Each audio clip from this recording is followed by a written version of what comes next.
Ladies and gentlemen, boys and girls, everybody, hello and welcome to the hottest show in all the globe. The Watchable with me, Jean-Luc Welch. Make some noise. That's right, clap it up.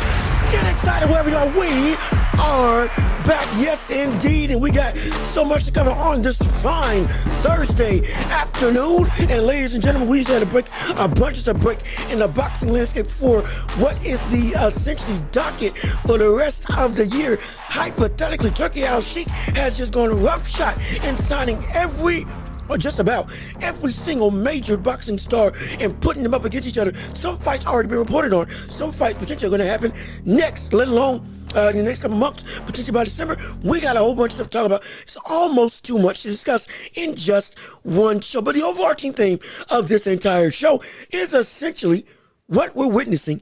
Is this the landscape of boxing truly changing for the better? And if that's the case, what type of era do we call this? Because we're witnessing something that we haven't seen in a couple years. I mean, completely honest, all of this and more is going to be talked about on this show. Potential matchups, rumors of what has been made, who has been signed to who, what fights getting ready to happen, all this stuff. Again, just I believe yesterday or 2 days ago, at the end of the very show that I did, we got a whole bunch of stuff to talk about. So thank you for tuning in, thank you for listening, and also please leave a like on the video, comment your thoughts and opinions, subscribe to the channel, and share the show with everybody that you know so we can keep on building up this empire together. Absolutely. Oh, yes, indeed. It's going to be a blast. We're going to have fun doing it as well right here on the show. Oh, and by the way, be sure to leave your comments in the chat, and I can bring them up right here on the stream. Absolutely. And don't forget, at the end of the show, it's going to be championship rounds. Oh, yes, indeed. Championship rounds are going to happen. Your questions, your comments, your thoughts on whether it's boxing, NBA, or whatever else you want to discuss, we can have it right here on the show. So again, it's going to be a blast. We're going to have a lot of fun. Now, I will say, I am going to keep it a little bit short. Voice is feeling a little bit strained, a little bit not up to what I would like it to be. And so I don't know how long it's going to last, but regardless of which, I'm going to hold out for as long as I can hold out. But don't be surprised if the show ends a little sooner than we normally do it for the sake of health and well-being. You know, we are professionals. We're going to keep our voice like it needs to be. And we're going to push it to the limit. We're going to push it over the limit. Oh, yes, indeed. We got to make sure we can survive for the rest of the year. Don't get me wrong. We're going to still bring the fervor, the fire, the energy, and everything else that we need to have. And wait, and since we're here, let me take my drink real quick before just a cool, brisk cup of water to make sure I stay myself hydrated. Make sure my voice is still smooth and silky, absolutely. And without further ado, since we got so much to talk about, it's going to be a boxing dedicated show. And since we're talking about boxing, it's time to step into the ring. That's right. Ring the bell. Let's get it started. Round one of this show going underway as we have a lot to discuss. And on this show, first things first, with Turki Al-Sheikh and what he essentially has said on Twitter through the Ring magazine that he bought from Michael Benson, a popular boxing reporter over on Twitter, just on social media as a whole. Now we get to see that what we have seen this man do is sign just about every single major star in the boxing landscape. And who are those stars? Well, Canelo Alvarez, Anthony Joshua, Terrence Crawford, Noriega Inoue, Ryan Garcia, Devin Haney, Shakur Stevenson, Teofimo Lopez, Jai Alcantara, Chris Eubanks Jr., Conor Benn, Isaac Pitbull Cruz, William Cepeda, Mark McCauley, Anthony Yard, just to name a few. So that is a litany, and I do mean litany, of high caliber talent. Oh, not to mention Bivol and Beterbiev, not to mention Usyk still on the docket for making fights, not to mention Daniel Dubois, potentially on the docket to fight, or not potentially, will be on the docket to fight Joseph Parker. All of these names and more are all under one banner, one roof, one name, and that's Turki Al-Sheikh. Though they're still with other promotions, yes, they're all currently signed to fight on the Riyadh season with this one name, with this one essentially conglomerate.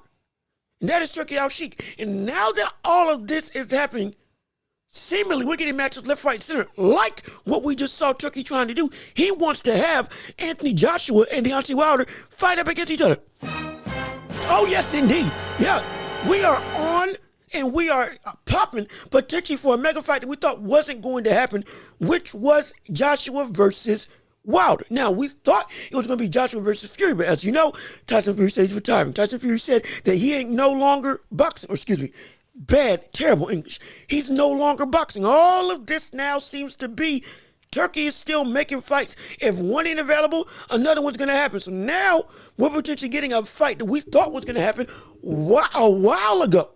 A while ago, when Joshua was still unified and Wilder still had the WBC title. And potentially this is going to be, again, another make or break fight for two fighters that are on the downslope of their career. But the fight as a whole, it's still something that's popular. It's still something that draws interest from the public. Not to mention the fact that with that being the case, we also got to picture another fight being signed on, not even potentially, another guaranteed fight that is signed on as of either this morning or as of yesterday. Chris Eubank Jr. versus Conor Benn. Yes, the family rivalry that spanned generations. Again, Nigel Benn and Chris Eubank Sr. were their wars that they had over in the UK and one of the best wars out right now. Both of them are fighting against each other finally after constant talks and faltering have happened between these two. Constantly getting our hopes up, stepping into the ring, calling each other out, but nothing ever coming into play. One losing, another doping. Either way, everything seems to be that stuff is changing. Fights that we want are finally happening. And also on that docket of fights that are seemingly going to be made, Ryan Garcia has signed on the dotted line with an opponent. However, who that opponent is, Turkey has kept it secret. Now, why is that the case? Could it be Devin Haney like we all said, hey, it's going to happen? Devin Haney dropped the charges. Ryan Garcia just has to agree to being able to fight without or with dope testing on a round-the-clock basis. All of that, again, I'm not sure whether or not that has been confirmed, whether or not he's agreed to that or not. But all I know is he has signed with the fight. He has signed a fight with Turki Al-Sheikh. It's been confirmed. Just who is it against? Now, could it be that it's against Teofimo Lopez instead of Devin Haney? Because rumor has it that we now see we now see Ryan Garcia and Devin Haney, both with Turki Al-Sheikh. Again, rumor is both of them are now going to be on the same card together, but fighting against different opponents. And if they both win that fight, now we will get the mega fight between those two and the mega rematch we've been waiting on down the line later this year. That's all the news that I've gathered thus far. Rumors and solidified. So all of this is to say, asking the biggest question, what's the landscape of boxing right now? What is it that you all or that we are witnessing from this all of a sudden mega shift in the sport that seemed like it was dying oh so long ago? Or oh so soon. It seemed like just as recently as a couple months ago. Or just as recently as the start of 2023. Stuff seemed to be not popping. Everything seemed to be that boxing was a lost art form. Especially in America, at minimum. Everything seemed to be that boxing was one of the last sports that are of the major caliber in the world of sports ethos.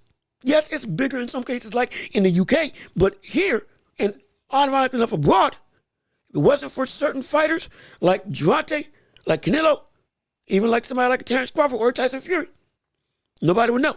Nobody would care. Nobody would even attempt to look into it outside of diehard boxing fans. Now, all of a sudden, we're reaching a pinnacle, reaching a zenith. What is that hill? What is that zenith that we're looking like we're reaching to? And how long will it last? That's the question I want to pose to you. That's going to be the topic of the show. But let's talk about what you all have said in the comment section below. Oh, yes, indeed. I haven't forgotten about you all at all. We got to look and see what you all got to say. I've been so high and gung-ho on talking. Shoot, I ain't even got to say what's up to all of you. Who's here and who's got this something? They got to say, what's up, Jay? What? How you doing? Glad that you're here on the show. Thank you for tuning in and listening to what we got going on right here on the Welch Report. Hope all is well. Yeah, everything's all good again. Voice is feeling a little bit, under the weather. I ain't sick, but something's going through it. I don't know what it is, but either way, I got my water. I got my stuff ready. We still going to give you the best available show possible. But thank you for checking in on my well-being. Turkey, boxing is changing. Turkey is getting rid of a side and giving us the best fights. That's what it seems like is happening right now. It is the conglomerate, or rather the foundation of boxing that was, now looks to be shifting for the better and getting out of what we saw from the past. And why is it so important that we're getting out of this bad era of boxing? Well, I'll tell you right after this. Let me go through the comments. A guy like Gervonta Davis doesn't like it. Oh, I'm going to get into that. Stick around, because I got something to say about Tank. Oh, trust and believe it. I ain't forgotten about that, brother. And the back and forth that we've had between him and Terrence Crawford. And could that be something that we see down the line inside of the ring? And could that be a fight that we are potentially what we didn't know that we wanted? My gosh, we might get. And we get Tank versus Terrence Crawford with the back and forth spat that they've had. But there's a reason why he's upset, and I'm going to get into that later on in the show. Oh, mark my words. I mean, that's some good water. Ooh, boy. That's some good water, I tell you. But again, we still have more comments to say. And yeah, wow, what a listening. Oh yeah, I'm telling you, it's incredible what we're witnessing from Turkey and from the landscape of boxing as a whole under Turki Al-Sheikh is incredible. And I'm not trying to be somebody that just rides or dies with Turkey. People say, oh, you're licking the boot. People say that you're doing this, that, and the third. No. That's not what we're doing. We give props when somebody aptly goes and changes for the better. And Eddie Hearn wasn't doing it. Al Heyman wasn't doing it. Bob Arum wasn't doing it. None of these big name promoters were doing what we're seeing Turkey do. And while he may not have had the copious amounts of money and resources that we saw somebody like Turkey have, they had the ability. They could have worked with each other. They could have given us fights even when fights were under the same promotion. They could have put their fighters out on a whim to give us the best fights possible. They drugged their feet. Somebody was going to come in, and since they were dragging their feet, and change the issue that everybody was having, that everybody was saying was a problem with boxing. Now they did it. Now they're all working with them, but they're looking at potentially their own demise as promoters. Why is that the case? Again, all that we're going to jump into later on in the show.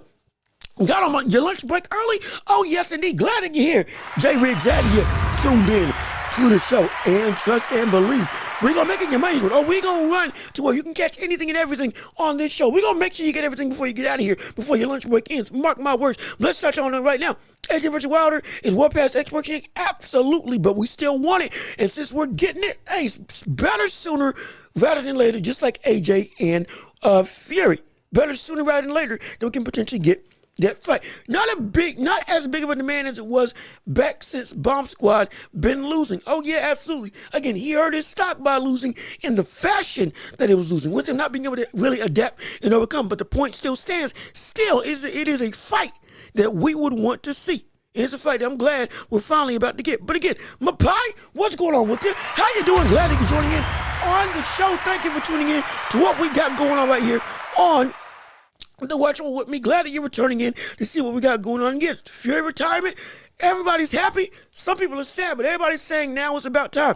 It's a grand situation. We're looking at the landscape of boxing, and certain people are out, or certain people on their legs getting in. And because of that, again, like Wilder and him fighting a bunch of bumps. Again, AJ isn't a bum if that fight does indeed happen. Now, we're looking at a situation where stuff is possible. And here, should just have stayed with Mark Breland. Jay Will? Absolutely. In my opinion, what we're seeing with Malik Scott isn't working. What he had with Mark Breland, yes, he got beat by Wilder, doesn't change the fact that the brother insisted on being still dominant, still being aggressive. And now when you let that go, you lost one of the biggest people that helped make you you. Even though what you were was rudimentary, even though what you were wasn't technical at all, it was still that mantra under Mark Breland. Worked for what you were. Now that you're not under him, you look like a shell of yourself. Again, a bronze statue instead of a bronze bomber. Because of that, hey, brother, you are on a downward trend. The very fact that Turki Al-Sheikh wants this fight to happen is the only reason why you're relevant anymore. We were just talking about you on BLK Prime. Shoot, you could be pulled out of BLK Prime and now get put on outright with AJ. Potentially, depending on whether that fight gets made and when that fight gets made as a whole. And so we're gonna see what happens. But absolutely, now I don't believe he's getting rid of A side. He's just fixing the self promotions A side in arguments because he still paid Canelo his A side amount compared to everybody else. And absolutely, the thing about A side B side, it still exists. Don't get me wrong. That is still not going to change when it comes to boxing in the landscape of business. A side, B side will always be there. A side, B side will never not be something that is consistent throughout who gets what. It is understood because some people are bigger attractions than others. Yes, absolutely. But when it comes to getting rid of it, he's getting rid of the ability as an A side to avoid the talent that you want. Because now the money's coming where the talent is at. The money is coming under Turki where the actual opposition is going to be faced. If you face Turki, you're facing either a top 5 or number 1 contender. Point blank period. Zhang's facing off against Caballero, another hot prospect.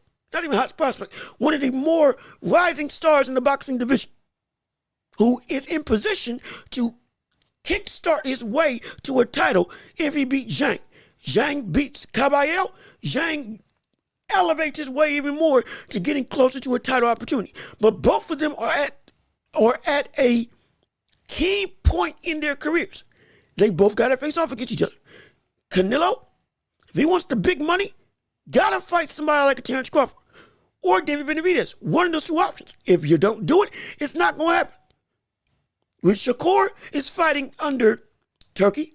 He's fighting a hot prospect, undefeated, 18-0. With power in Floyd Schofield. It's time to fight. The opposition now is fitting where you are in your career. If you ain't facing that, you ain't facing nobody. That's what Turki is doing. That's what we want to see. Chris Eubanks and Conor Benn. Everybody has been saying we want to see that fight. I don't know who's going to get more money. What I do know is the only reason why they're going to get the amount of money that they're going to get for this fight is because they're facing up against each other. Conor Benn ain't getting paid for Turki for any other fight. Conor Benn ain't getting paid for anything. If it wasn't for fighting against Chris Eubanks Jr. Same thing with Chris Eubanks.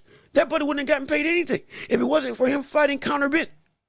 The only reason why they're getting the money that they're going to get is because they're fighting opposition that is worth that amount of money. So yes, A side, B side isn't going away. But it's also, what is going away is the ability to make that copious amount of money, even as the A side, without taking on quality competition. That's what Turki is changing. That's what Turki is doing. That's what Turki is shifting in the landscape of boxing as a whole. It's the best thing for it. And I'm happy. I'm excited. Oh, I'm so excited. You know what, Turki? You are getting a bag, but you will fight top quality talent. There's a risk. There is a risk. There's an absolute risk. And Turki is the one who could get Inoue to leave Japan. Now, again, understand, he has left Japan 3 times. Inoue has already left Japan to fight 4 titles or retain his titles 3 times. Did it against Maloney. Did it against some other brother. I can't remember who. And some other brother. But he has done it 3 times. But the reason why Turki would probably still keep Inoue in Japan as a prime fighting spot is because, one, Turki wants top quality talent. Anyways, we're fighting top quality talent regardless of where he's fought, Japan or in the U.S. The best available opponent he's always been fighting. And 2, the amount of money that he's bringing due to him fighting top opposition all the time is still phenomenal. So with Turki, he might not even need to change anything with Inoue, because you're still going to get the best quality talent, because Inoue will say yes to anybody. But the amount of money that you're making over in Japan and over in his own country, with you already fighting the best of the best, well, shoot, there might not be a need to make any major changes, potentially. But yes, he could bring him out to the U.S. Bob Hammer's already talking about he wants to put Inoue in the U.S. after his fight against, who is it? A new opponent just got announced for the 24th against Inoue. I can't remember exactly who his name is. But after this fight, looking to be already the U.S. is bound for Inoue once that fight ends. But again, we have to wait and see. Yeah, Inoue left 4 times, yes, Inoue left 4 times, but 2021 before. He is way bigger attraction today than 2021. Oh, absolutely. Oh, absolutely he is. Definitely. Wholeheartedly. No question about that. And so, yeah, I would love to see him in the U.S. And if anybody can bring it out, it's either Turkey or potentially they already have it on the docket. Either way, we have to wait and see. You could do a Nick Ball fight. Yeah, potentially. Actually, oh, that would be interesting. Oh, that would be interesting. That would be very interesting. A Nick Ball fight? Oh, that would be. Oh, that would be good. Oh, that would be good. Oh, wait a minute. That would be good. That would be incredible. That would be phenomenal. My gosh, if that fight did take place, that would be incredible. A Nick Ball fight would be phenomenal to see. My gosh. I didn't even think about that. Shoot. That's a good fight. That is a good fight. I'm not going to lie. That is a great fight to see if it does indeed come to fruition. We're going to have to wait and see. All of this is still, again, speculatively. But the names on the docket of Turki Al-Sheikh give us high promise that every match that we want to see, we're going to get this year. We're going to get this year. And it's going to be something that the world will have to witness. And I can't wait for it. Absolutely. Yo, Justin, what's going on with you? How you doing? Glad that you're here. Glad that you're tuning into the show. Thank you for tuning in on what we got going on right now. It is going to be a very incredible sight to see right now. We're talking about the landscape of boxing as a whole with all the confirmed and potential matchups that are coming down the pipe when it comes to essentially everybody that's been signed to Turki Al-Sheikh. It's incredible. It's incredible news. And this is exactly what I want to touch on when it comes to all this incredible news. The landscape of boxing is shifting and changing. There is a shift. Have you ever experienced a time when something takes place and there is a feeling in the air of this is the dawn of a new era. This is a new sunrise has arose on the day. A new day has dawned on the landscape of life as a whole. In some situations, that happens. Whether it's government, whether it's, again, on your job, whether it's in your family, a new era has arisen. Wrestling had the attitude era.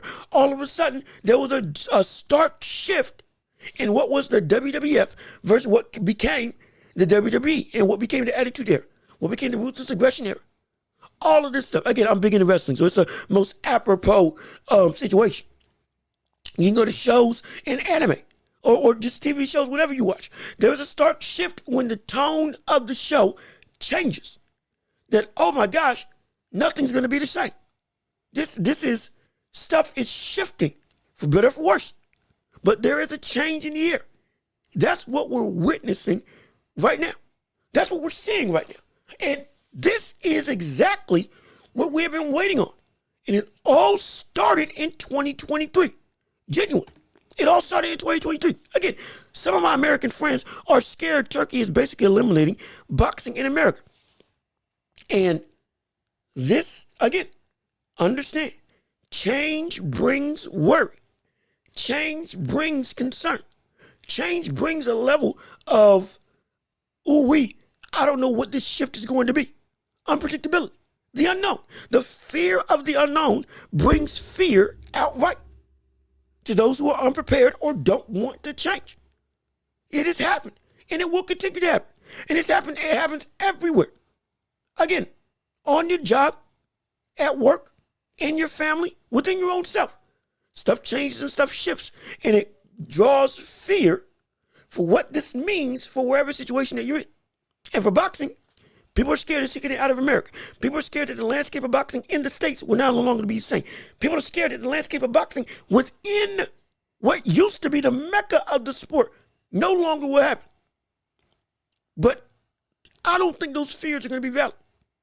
Because you have to understand, again, all this is speculation now. From this point on, all this is speculation, from my opinion. But what I'm seeing take place, we're watching Turkey go through and establish a standard and then pushing that standard abroad. He's already said that he wants to fight the best to fight the best. He's doing it. He's already said that he wants big time matchups, and he's done that. Then don't let it get lost in translation. He did say he wants to bring big time cards over to the States as well. Because America is a mecca that is not, it's inseparable. I don't care how big the fights are over in Saudi Arabia. There are two places that are inescapable in the landscape of boxing: the UK and the US. We've touched on it. Every boxer, even now, knows you make your name, one, in the UK, but even bigger, two, in the US. Tyson Fury's brand got so big when he made his American debut. Though it was already huge, it exploded after that. After the Ali on the ropes, shifting left and right before catching his opponent to the body. Highlight reel that went throughout all of America. And it elevated his cachet. And then you started hearing talks. Is this the best heavyweight we've seen? That's what happened. That's what happened. Then fighting Deontay Wilder as a mega fight elevated it even more. So all of this, America is not going to leave. America's not going to be left behind. The States are not going to be seen as a place where boxing doesn't happen. No, it's not. This is going to be a situation. Fights are now going to get brought over here like we want to see it. And now we're going to see legitimately, we're going to have across the board throughout all the major meccas of the sport, we're going to have quality boxing that is worth fans getting excited for it. And now everybody's going to be able to see across the globe, and especially in the meccas of big time fights. It's going to be phenomenal. Because you got to understand, there is an atmosphere that you can't replicate for each spot that also helps dictate the memorability and the event as a whole of whatever you put on. Saudi Arabia has put on phenomenal events, absolutely. I have no problem with it being over in Saudi Arabia. But even Turkey has said that there is a different atmosphere in Saudi Arabia than it is over in the UK and over in the States. He has said it. He said it every event. He's trying to make it better and better. But there is something that isn't replicable or isn't replicatable when it comes to what you see from those distinct venues, those distinct locations. Las Vegas, New York, California, Texas, over here in America with Dallas Cowboys Stadium. Over in the UK, Wembley Stadium, the O2. All of there are meccas that just aren't, you can't take away what those places are, what that audience brings when they're at home. Genuine. And so now, don't be afraid it's going to get taken away. It's not. It's not. Because a promoter, just like Turki Al-Sheikh is, a promoter isn't stupid that they're going to not let stuff happen. They're going to try to build it up. But for Turki, he still wants to build up fighters. But fighters who have already built themselves up, he's putting them in the ring. Point blank, period. So now, there's no more waiting around. There's no building up of anything. There's no looking to get more hype when the hype is there. Make the fight happen. Hence, that's what he's doing. So don't be afraid. Tell your American friends that I said this. Don't be afraid that it's going to go away. Don't be afraid that all of a sudden America's going to get left behind, or any country for that matter. It's going to get left behind. There's a mecca for boxing. Don't let that fear drive you. It's not going to happen. You can't get an atmosphere nor the money. It's too big and too much of an opportunity for you to all of a sudden annex boxing from the States, to annex boxing from Europe, or for any of the big major conglomerates. No. And is it not great that he's trying to establish a culture over in Saudi Arabia? And they keep on turning up and turning out. You can say that they may not cheer as loudly. Well, Japan, they stay silent. But they sell out arenas every time. They do love boxing. And somebody on YouTube put on a great, almost like a docu-series or a mini dissection of the world of boxing in Japan. And now, in a way, it's kind of brought it back to a great resurgence. But regardless of which, they love it.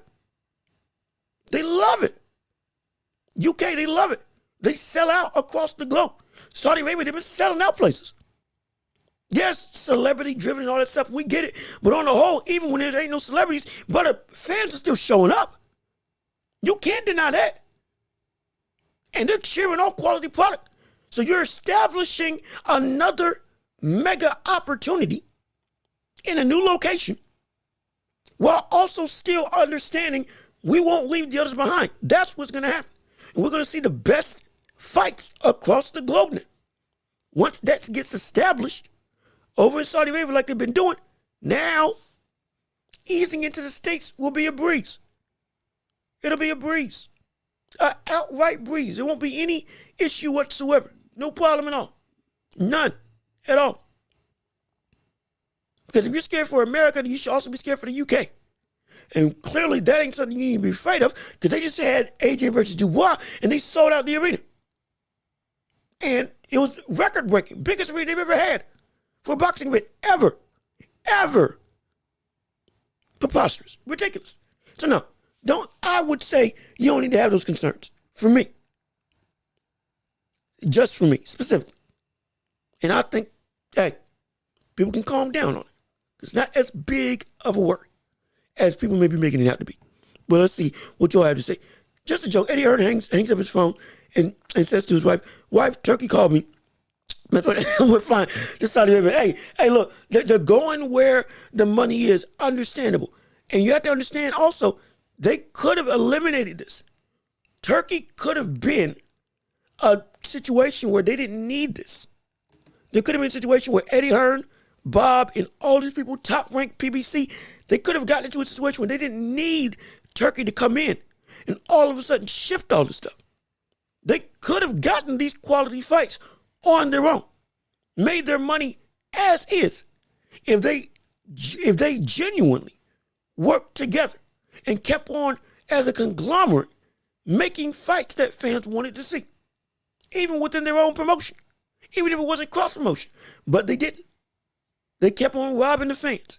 And now somebody's coming in and doing away with all of that. And now, yeah, they're trying to get in on it. Absolutely. But also understand that this could also spell the downfall of them as a whole. Because if all this does take place, and some rumors are that he's trying to buy out promotions later on down the line and sign every major boxer under his name so that everybody has to fight each other. Now, they're out of luck. They're going to be out of luck. And because now not only are you being tested, but you are now being put against top competition that's making you all this money versus from a man that's got it back and that will only sign you if you're taking risk. Well, it seems like it's something worth it. And even if you lose, what has happened? He's giving you constant big-time opportunity. Yes. Wilder just lost to Joseph Parker, and we all were saying his career was over. He's giving him another shot against who? AJ, down the line. He wants that. Fury lost to Usyk twice. He still wants to give Usyk top opportunities. Joe Joyce lost to Zhang twice. Stopped and knocked out. Yet there's still an opportunity for him to work with Turki Al-Sheikh to fight. All of these different situations. If you take the test, I'll look to make you rise up again by giving you another test. That's all. Because you are something that people want to see and something I want to see. Because you showed you're constantly taking on the competition that is apropos. So, losses ain't everything when it comes to Turkey, which is great, which is phenomenal. AJ's got cold hard knocked out by Dubois. Like, knocked out. We've never seen him put down before. He got put down. Absolutely. Didn't get up. Knocked out, lights went out. That hadn't happened to AJ. And yet he's still getting another opportunity. Why? Because he kept on taking tests. This is what we want to see. This is all we want to see. Genuinely, this is all we want to see. And so, Look at AJ fought one time in America, sold out Madison Square Garden, and lost 2 weeks. He never came back. Oh, absolutely. Because now his stock is done. I get it. Over in the States, hey, his stock was in. After that, lost 2 weeks. Could have been bad. But just because one fighter isn't going to come doesn't mean that the others won't. It's not. Just because that one situation, others will still happen. That's not something that, again, Tyson Fury fought over in America multiple times. We ain't like in America, we still ain't got major fights that can happen. Not AJ, excuse me. We had, again, starting in 2023, we had one of the biggest fights, Terrence Crawford versus Errol Spence. Something we thought was never going to happen. Never going to happen. And we got it. And we're still getting major fights. So again, I get the concern for going over to Saudi Arabia and out of America, that stuff ain't going to come back. I believe it will. I believe it's not going to be a situation where everything is just out and about and will never return. Because he said he wants to hold stuff in America, specifically in America, on multiple occasions. So no, he's building a foundation and then going to other foundations to make the stuff that we want to see. Genuine. And so I think those hang-ups, while I get them, I don't think they need to be held as high esteem of, hey, we're about to lose a mega market. It's always been it. I don't think that needs to be the case, at least for me, from my opinion. Just for me. Now, could I be wrong? Absolutely. We don't know where the winds of change will fall once all this settles. But what I know is what he said. And what he said, he's done every single other time. Or tried to do every single time. So he's attempted to keep his word in terms of Turkey every time he's gone and fought. Or every time he's gone and made a fight. So, at this point in time, because of his track record in his short but very volatile stint in boxing, and by volatile, I mean shaking up everything, I think, yeah, it's going to be something that we will still see mega fights happen.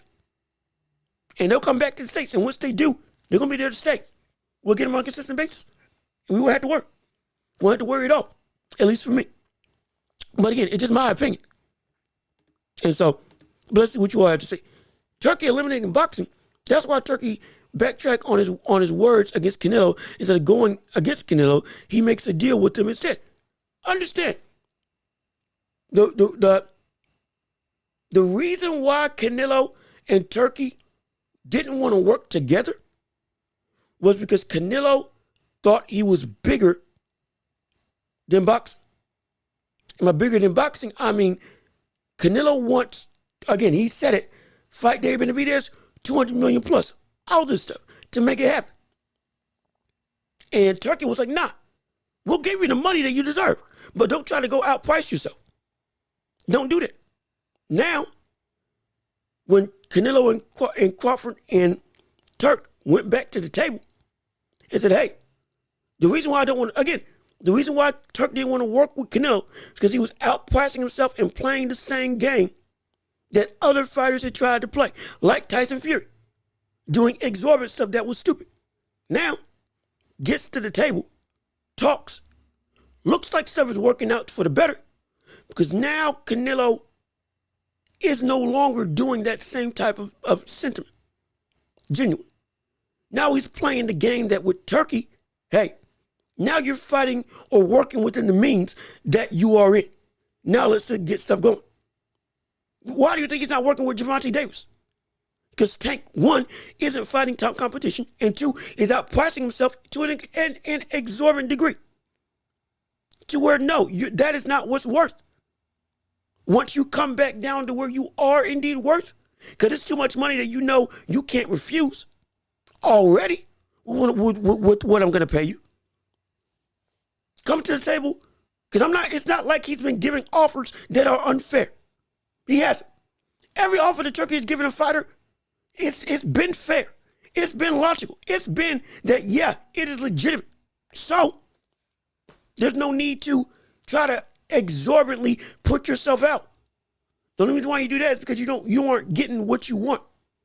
But what you are getting is exactly what you deserve, which is more than you've ever gotten in your career.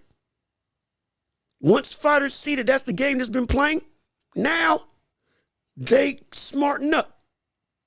They start doing what you're supposed to do. And then boom, you get the fights that you want. And so, again, for me, that's how I see it. Again, I'm not saying I'm right on everything. All this is my speculation, my opinion. There are plenty of people that understand the business side of boxing better than me. So I completely capitulate to that. And if I'm wrong, I'm wrong. Perfectly fine. Perfectly fine. I have no problem being wrong. Because we want to smarten everybody up, myself included, to learn and grow. So if I'm wrong, absolutely, throw whatever I say out. Go and look at the people that understand this on a better degree and look at them and see what they have to say, as well as do your own research. No problem there. But from what I see right now, that's the thing, or that's my thoughts and opinions. But we'll see what people have to say. Oh gosh, we got a lot of people. Hold on. Oh shoot, I am behind on what people have to say. People on the West Coast have heard complaints because cards started at 9 a.m. Yeah, yeah. They started at 9 a.m. They started like 7 a.m. over here on the East Coast or wherever time it is. They start early. They do over in the country. So it's but if you want to see them, go wake up and see them. And for me, shoot, I get up and I see them because they're worth it. They are worth it. A Saturday night fight for dads, they got to be with their family. Yeah, that's true. That is a problem. That is an issue. That is a concern. I can't lie. That is a problem. That is something that people are, hey, that is a issue. I can't deny. Some people got to go to work. Some people got families they want to be a part of, they want to be with. Some people, they can't make it. So it is a problem. Now, again, how do you get around that? I am not sure. That, again, other people understand that better than me. So, but I completely understand this sentiment. Yeah. It's like, it can be an issue. I completely understand. But yeah, it won't be that early for boxing fans. It'll just be late over there, like it did last time for the Americans. Okay, I see what you're saying. I see what you're saying. Absolutely. Let's see. Yeah, Jay, well, that's what they call the curse of the MGM, known for the biggest upset. That is true. My gosh. A lot of the biggest upsets happen in MGM or MSG, excuse me, up in New York. That, you know what? I never put that together. A lot of upsets happen at MSG. Shoot. Man. My gosh, I didn't even think of that.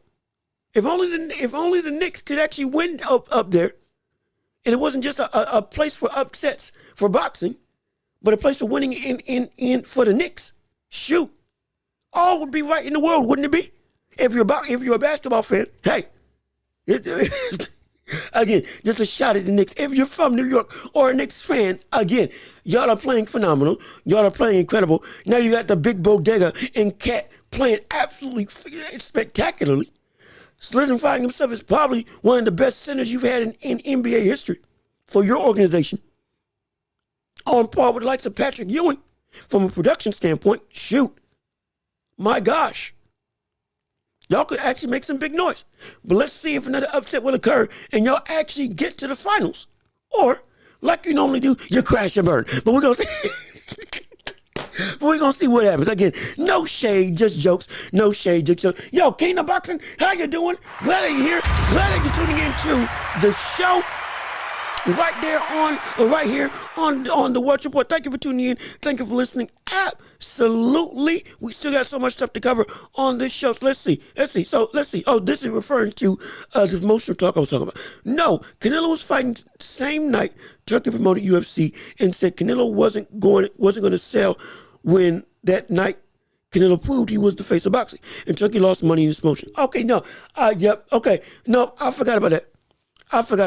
Canelo was fighting on the same night. Yep, Canelo was fighting on the same night as UFC was fighting in that big mega event the UFC put on.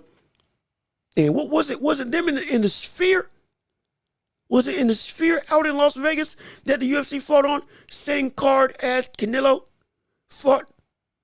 And yeah, Canelo outsold. So yeah, so no, I don't deny. Again, Canelo is an anomaly. So hey, I completely feel you there. Completely feel you there. He is an anomaly. He is the face of boxing. He is the face of sport. He can bring in more money than anybody in the sport of boxing just by his name alone. He is the end all be all when it comes to a business standpoint. So yeah, he's got the power and he can pull. No question about it. So yeah, I can't deny that. Okay, so yeah, so it was the spirit. It was the spirit. Yep. Okay, yeah. So it was the spirit. So shoot. So yeah, man, that shoot, that makes me look at the situation maybe a little bit different now. Now that makes me look at, okay, so now after this show ends, I'm gonna reevaluate the business side of why Canelo and Turki are now working together. When we see that, yeah, Canelo can sell by himself without any help from anybody. Genuinely. So now, hey, okay, so it gives us some concern. Not concern, but gives us a new perspective. I forgot about the Sphere whole situation that came about and Canelo outselling that. That did happen. I was there. I watched both events. Yeah. I believe it was Sugar Sean O'Malley fought and lost in that fight. Got dominated in that fight.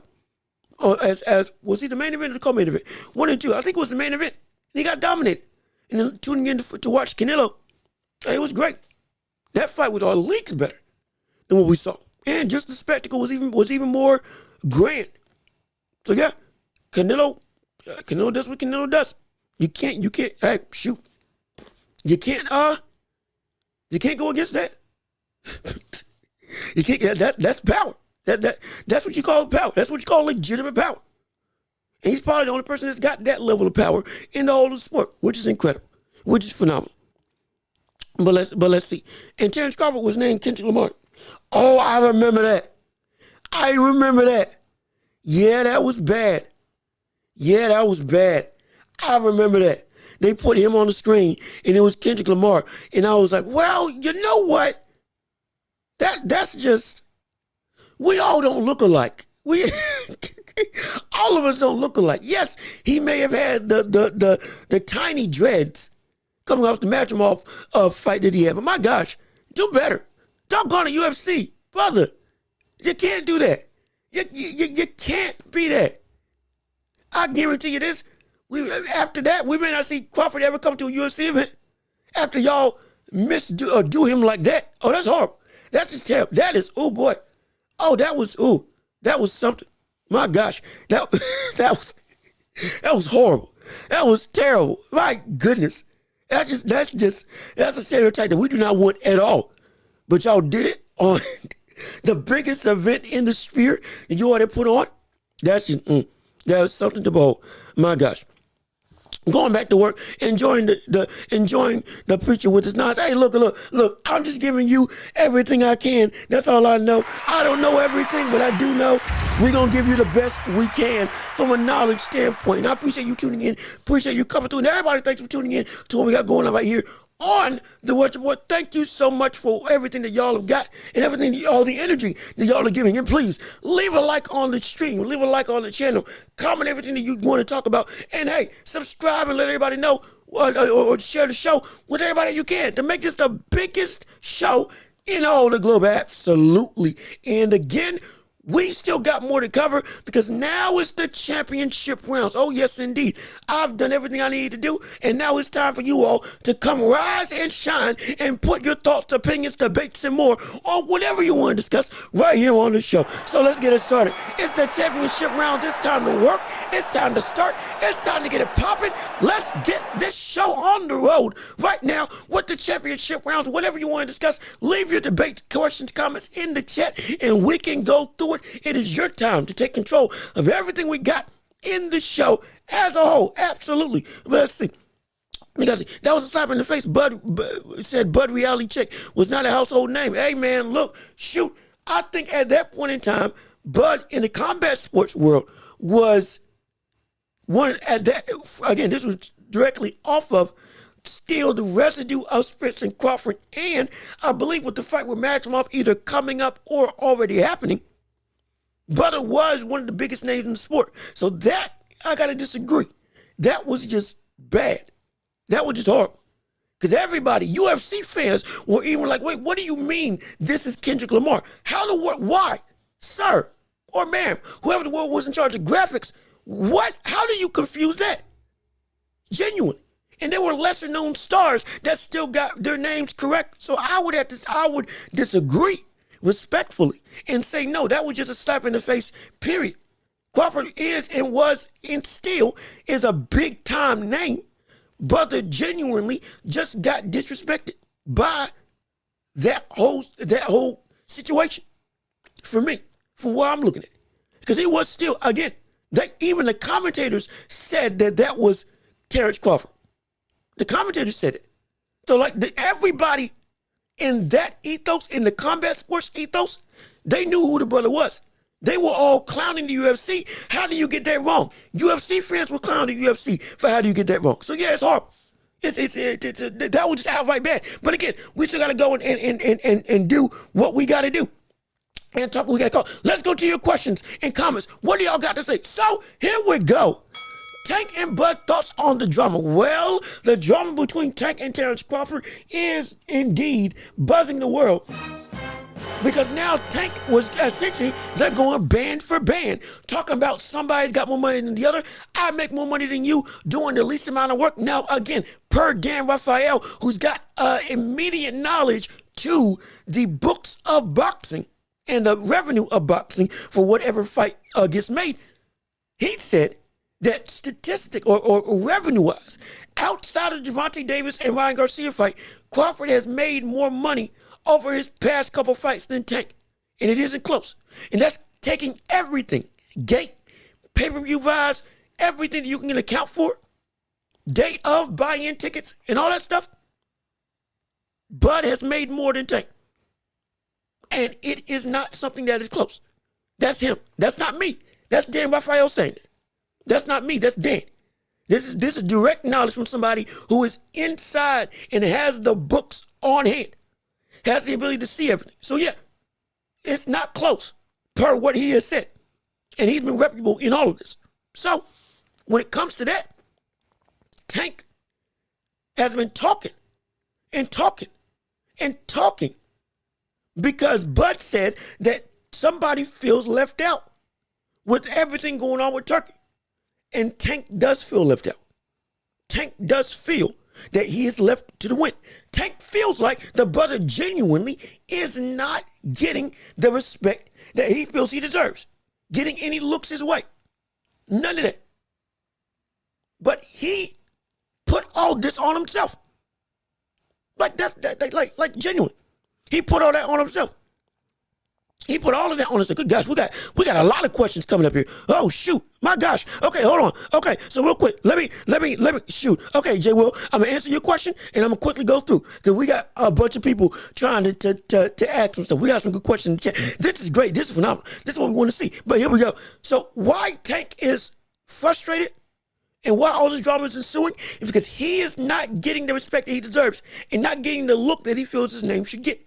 And it's because, like we've been saying and continue to say, if you work with Turki Al-Sheikh, unless you're fighting the best of the best and you show a drive to take on the top competition, you're not going to get a look from him.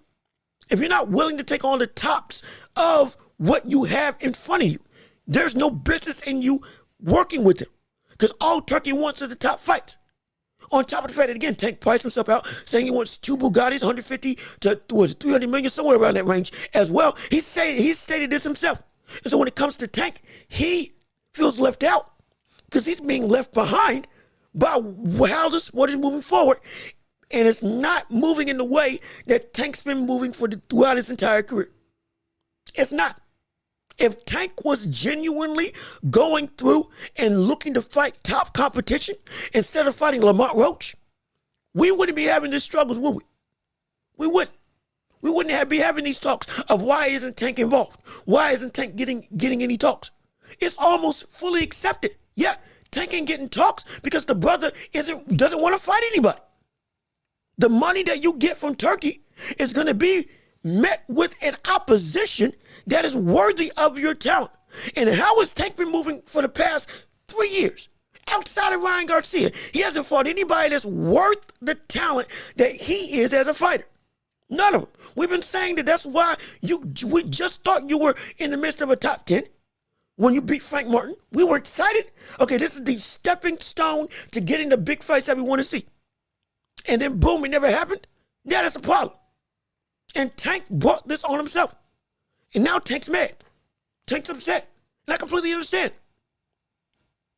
Throwing money instead of throwing money around and saying, I got more bands than you by doing nothing. Well, that's exactly why you ain't getting no bands now from everything that we got going on over here with Turkey, because you aren't doing anything.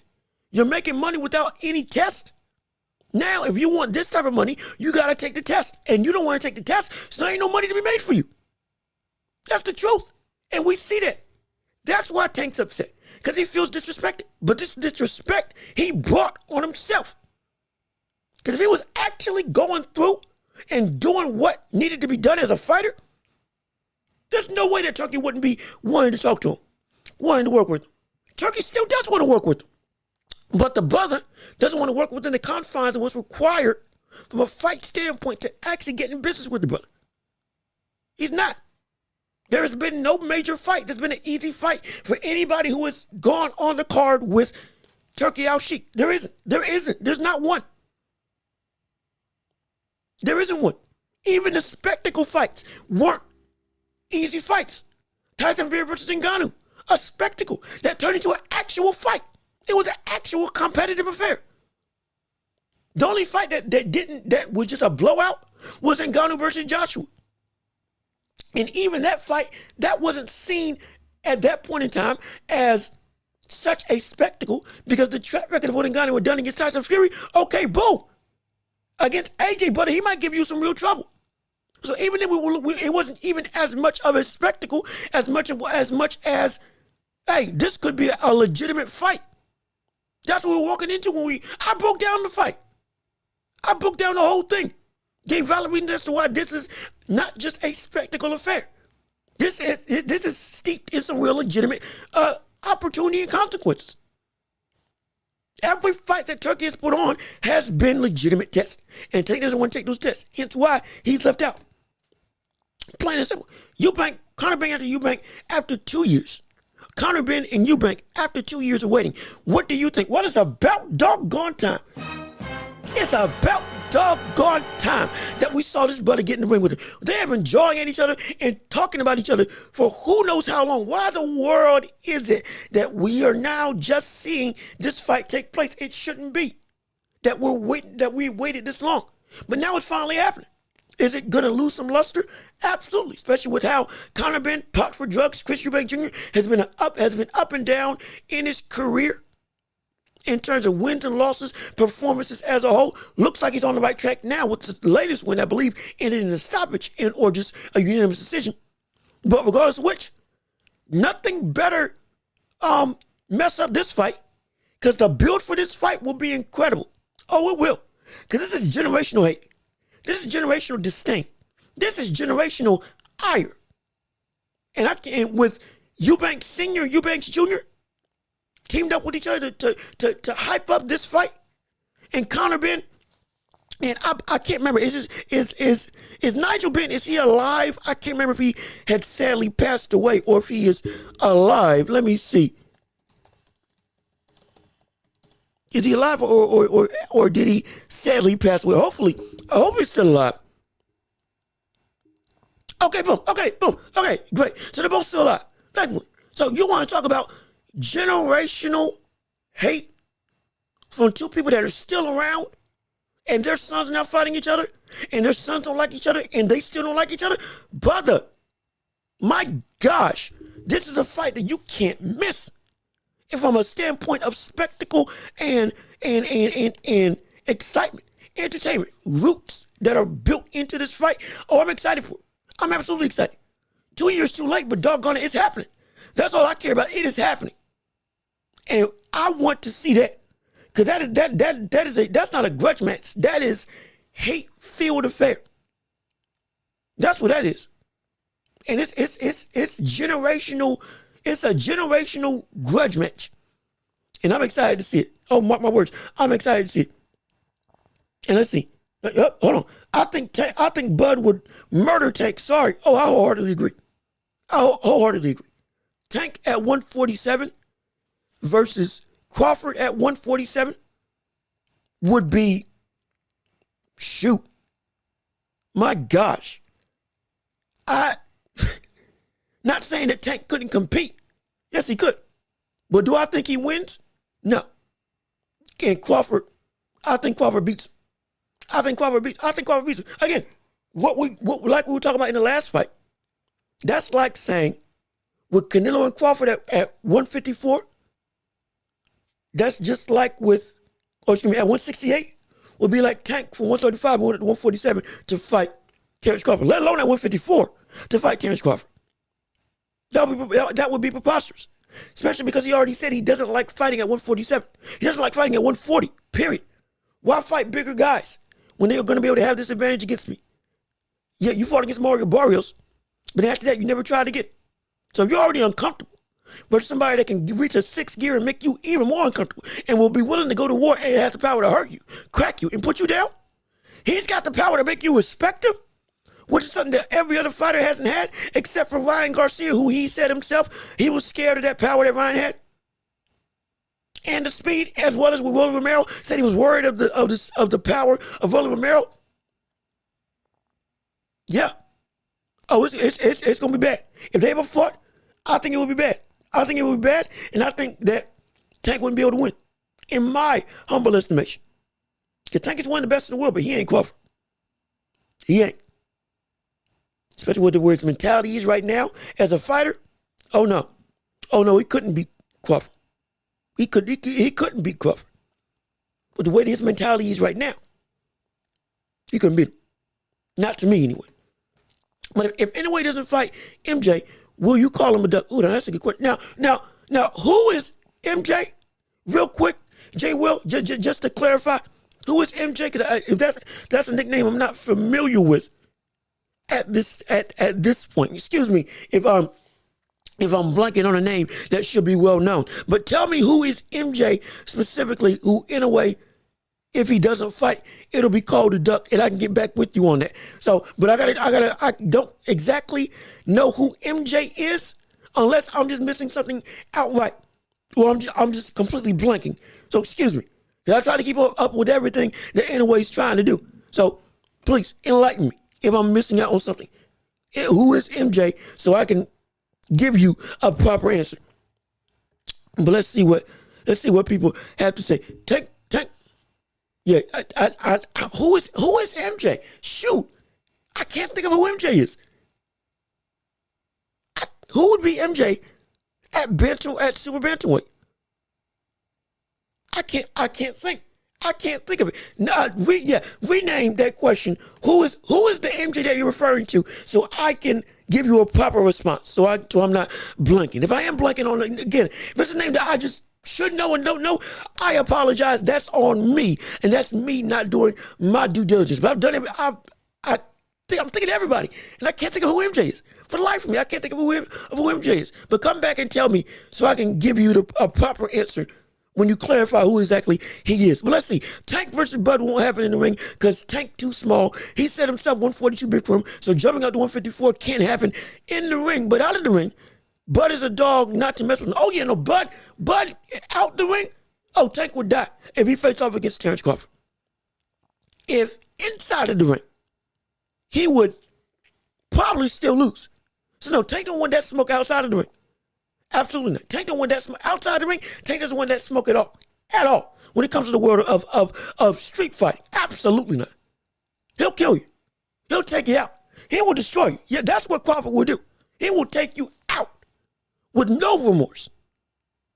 Butter can deadlift 400 to 600. Butter got a background in wrestling. Butter is pound for pound one of the strongest boxers in history. Not just from a punching standpoint, but from an outright power, physical capability standpoint. Oh, he's an anomaly in and of himself. It's ridiculous. Oh yeah, Tank don't want that outside the ring. And inside the ring, at 154, Tank would die. In my opinion, he would lose badly. And that's not because the IQ and the talent of Tank isn't something that can't be done. I'm not saying his power can't translate. No, it probably will. But it's, again, like with every fighter, He hasn't faced somebody of that level of IQ. Everybody talks about how Tank is one of the smartest boxers in the land. Crawford is probably top 3 IQs in boxing. Crawford's ability to adapt on a dime and elevate on a dime is something incredible. Crawford was getting beat by Sean Porter, and then when he turned it up, it was as if the fight was never close in the first place. There is no, there are still levels to what Tank could do. I think could get up to 147 and compete and still be dominant. But against Crawford, absolutely not. No. Not to mention the fact that the brother, even when dissecting and downloading his opponent, like we've seen Tank do on a constant basis, the man still gets caught. The man still gets hurt. Or rather, the man still gets tagged during that download process. So getting tagged consistently against somebody like Crawford, who can, again, make it nigh impossible to adapt to him, I don't know what the brother can do. It's going to be tough. It's going to be tough. Oh, mark my words, it's going to be tough for him to fight. And he don't want that smoke. It's going to be a dream fight. Oh, if it did happen, I'm seated. That fight's breaking records. That fight is moving mountains. That fight is doing incredible work. That fight is spectacular if that fight does take place. Most likely, it won't happen. But if it did, I got Terrence Crawford by knockout. Absolutely. For me. And so, yeah, I 100% agree. Hey, appreciate you all with the, agreeing with Jay Riggs. Absolutely. Yeah, we're all on the same pace. You would like to see Tank versus Duarte? That would be a good fight. Absolutely. That would be a great fight, Tank versus Duarte. But I don't think it's going to happen. If Duarte, in terms of Oscar Duarte at 140, I would love to see it too, but it probably won't happen because he will never move up to 140. Excuse me, while I take a sip of water real quick.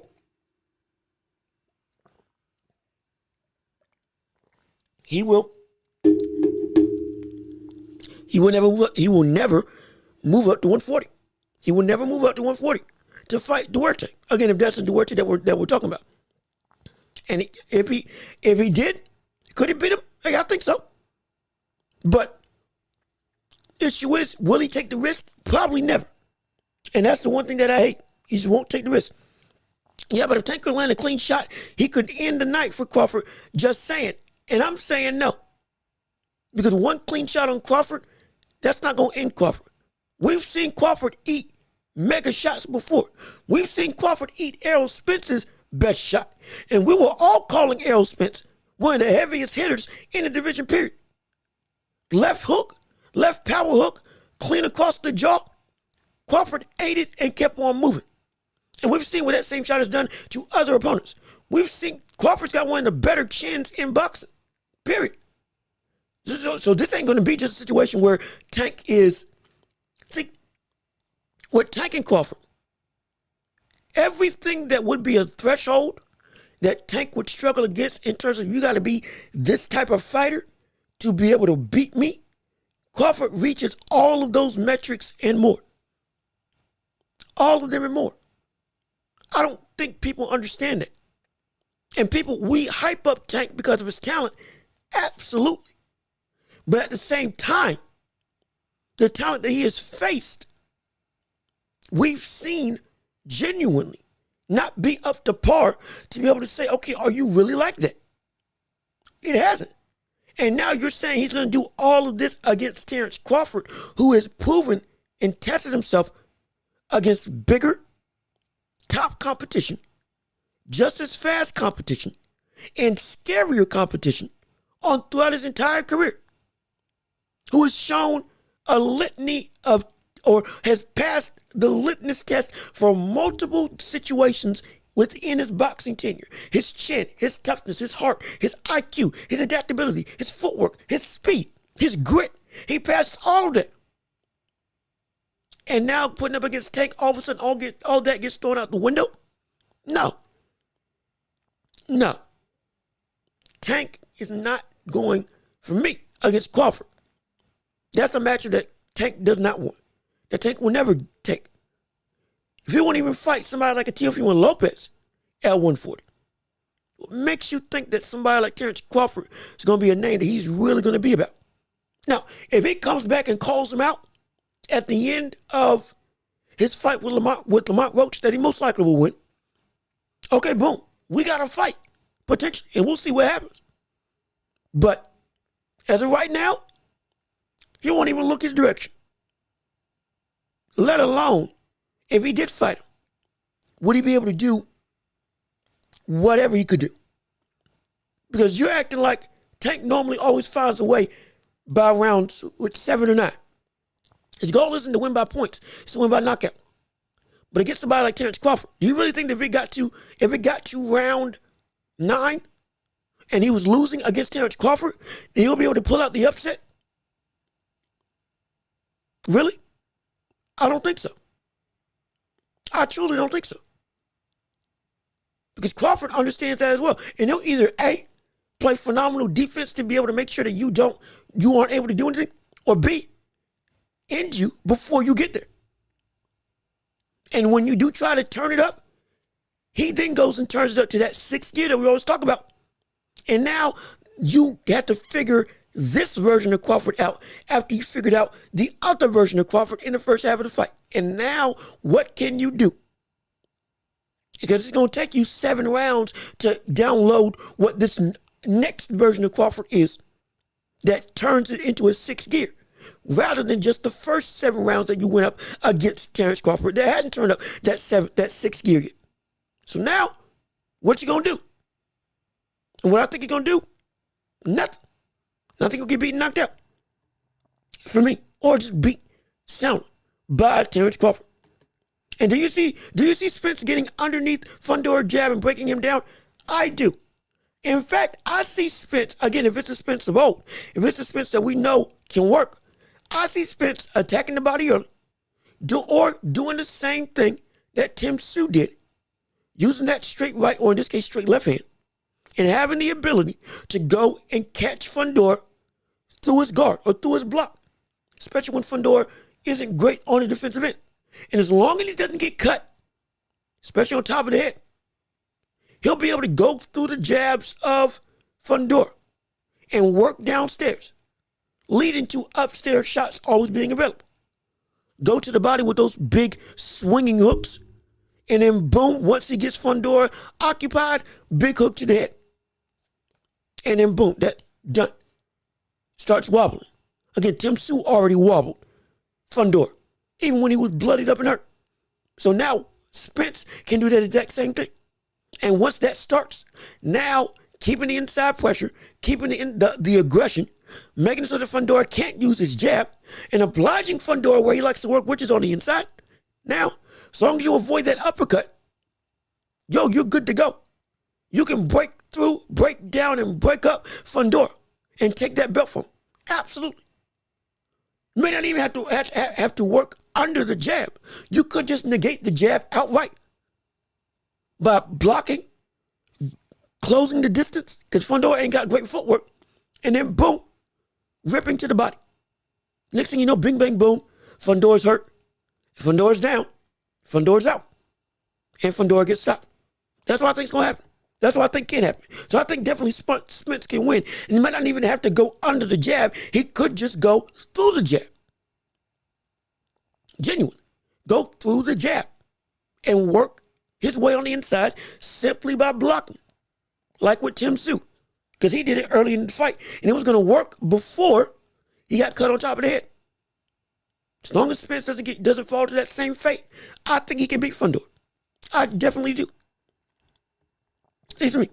Listen, do you truly think Tank is serious about retirement soon? Absolutely. No question. He's serious about that. He is serious about that. There is no question in my mind. He is serious about potentially retiring by the end of 2025. He's serious. He is wholeheartedly serious. He's tired of the business. He's tired of the sport. He has said on multiple occasions, like the build-up to the Frank Martin fight, said that when he quits this sport, he's going to be on an island and y'all ain't going to be able to find him at all. I'm done. I'm out of the public eye. All of this, I'm sick of it. Everything surrounding the sport. I'm tired of it. He has said that on multiple occasions. He has said 3 years before, when he put out a hit, or about 2 or 3 years before, when he put out a hit list of who he wants to fight, he said in that same interview, when he talked about Teofimo Lopez, when he talked about Devin Haney, when he talked about Ryan Garcia, the whole litany, he said, I only got about 3 more years left, 3 to 2 more years left, and then I'm done. He said that. It's been 3 or 2 more years since that interview. And now, he's calling it quits at the end of this year. 3 more fights, Lamont Welch and 2 others, and then he's done. I wholeheartedly believe this is the end of Tank. And you can go back and look at other past episodes and look and see exactly what I got to say about the end of Gervonta Davis and where his legacy is going to be, which it will be a forgotten legacy. A fighter that was here for a good time, not a long time, and was a spectacle to behold, but didn't do nearly as much. And we're going to forget him as a footnote in boxing history. As a talent, fighters should study him, absolutely. But from a legacy standpoint and a greatness standpoint, no. Not going to remember that brother at all. And for good reason. Because he didn't attempt to do anything. Especially when he got to his zenith and he could have fought every major big name. Even now, still didn't do it. That's on him. And he brought this legacy on himself. But yes, he is serious about retirement. I wholeheartedly believe. He wouldn't say it unless it is happening. And it's happening. And he said it was gonna happen years before. And it's happening now. So yeah, I already believe he's done. He's out of here. Bud does get hit a lot. So yeah, I think Tank would hurt Bud if they did, I'm assuming, fight. Tank is more slick fighter with better footwork, speed, and power. Let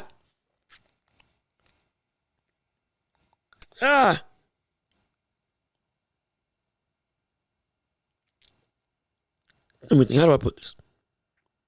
Because y'all are going back and forth with this Tank and Bud fight if it did indeed take place. If Tank and Bud fought, Tank would have explosive advantage, probably the speed advantage, and from a slickness / footwork perspective, they're equal. For me, they're equal.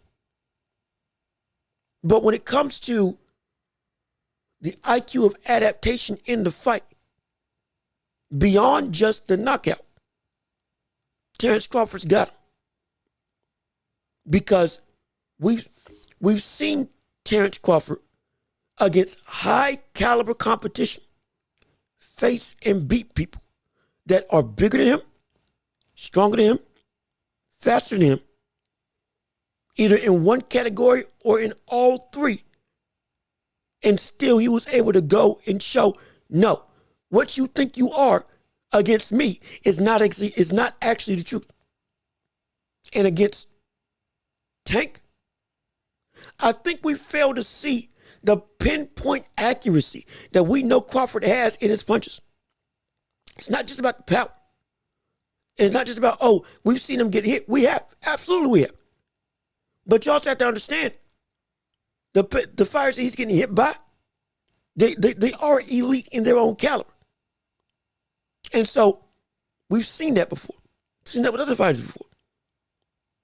But when it comes to what he does as the fight progresses, it's not something that Tank has ever seen. Crawford has seen semblances of what Tank brings from other boxers. Tank has never seen what Crawford brings as the whole package. Never. That's the truth. That's the truth. I don't care if you're a fan or not. That's the truth in the matter. You can say as much as you want that Crawford has never faced somebody like Tank. Okay, cool. He did face up against Gamboa, shorter fighter with power, who in fact knocked him down. He did. And then what happened? Turned it up and destroyed him. Within, I believe, 12 rounds. Tank did the same thing. Absolutely. Tank did the same thing. No, don't get it twisted. However, even though we know what both of them bring, there is a difference because somebody has faced elite talent throughout their entire career.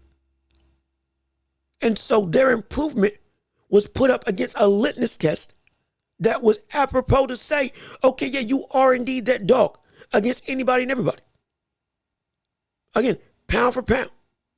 But when it comes to Tank, well, we know the talent is what it looks like is incredible.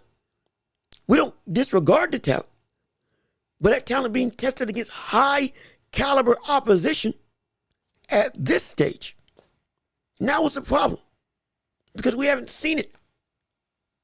And so when you put his of a threshold that, yeah, we can assume he can beat a lot of people, but there are certain people that no, you can't say that Tank would beat. Because their litmus test in their track record versus what Tank has done, what they showed versus what he showed, they're not comparable. Because of the opposition and because of the outcome. It's not the same. Tank has never faced somebody like Crawford. That's the truth. Tank has never faced somebody as much of an IQ-driven fighter as him. He hasn't. He's faced somebody that's got some power that can scare him, like Rolly Romero, but everything else about Rolly wasn't great. He was explosive, but he ain't a great fighter at all. Ryan Garcia, speed and power gave him some real concern. He said it himself, but it was the weight drain, and two, the IQ. It just wasn't the same. We understood that. We still understand it. So, it's not the same. It isn't. The closest thing that would be to a Terrence Crawford, wholehearted, well-rounded fighter would be Teofimo Lopez. But he ain't fighting him at all. He's gotten called out by Teo. So, I don't know what else to say except for if you beat Teo, we got a conversation. But if you don't even want to face Teo, let alone anybody at 140. And then you want to face, and you get in a fight with Terrence Crawford, already saying that you're uncomfortable, already saying these specific things give you concern and worry. And Terrence Crawford has everything to a nigh perfect level.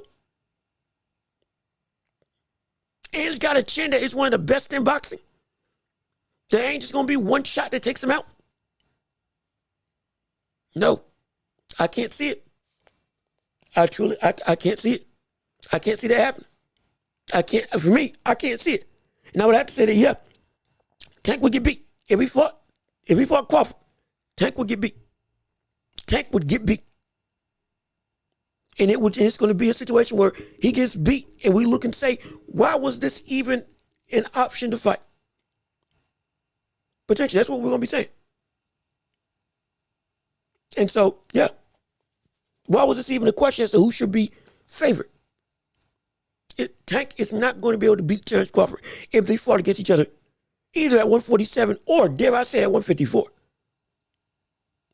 Definitely not at 154. But even at 147, it might be more likely that Tank could win, but it's still incredibly less likely that it will be possible that he can win. He's just outmatched in every way.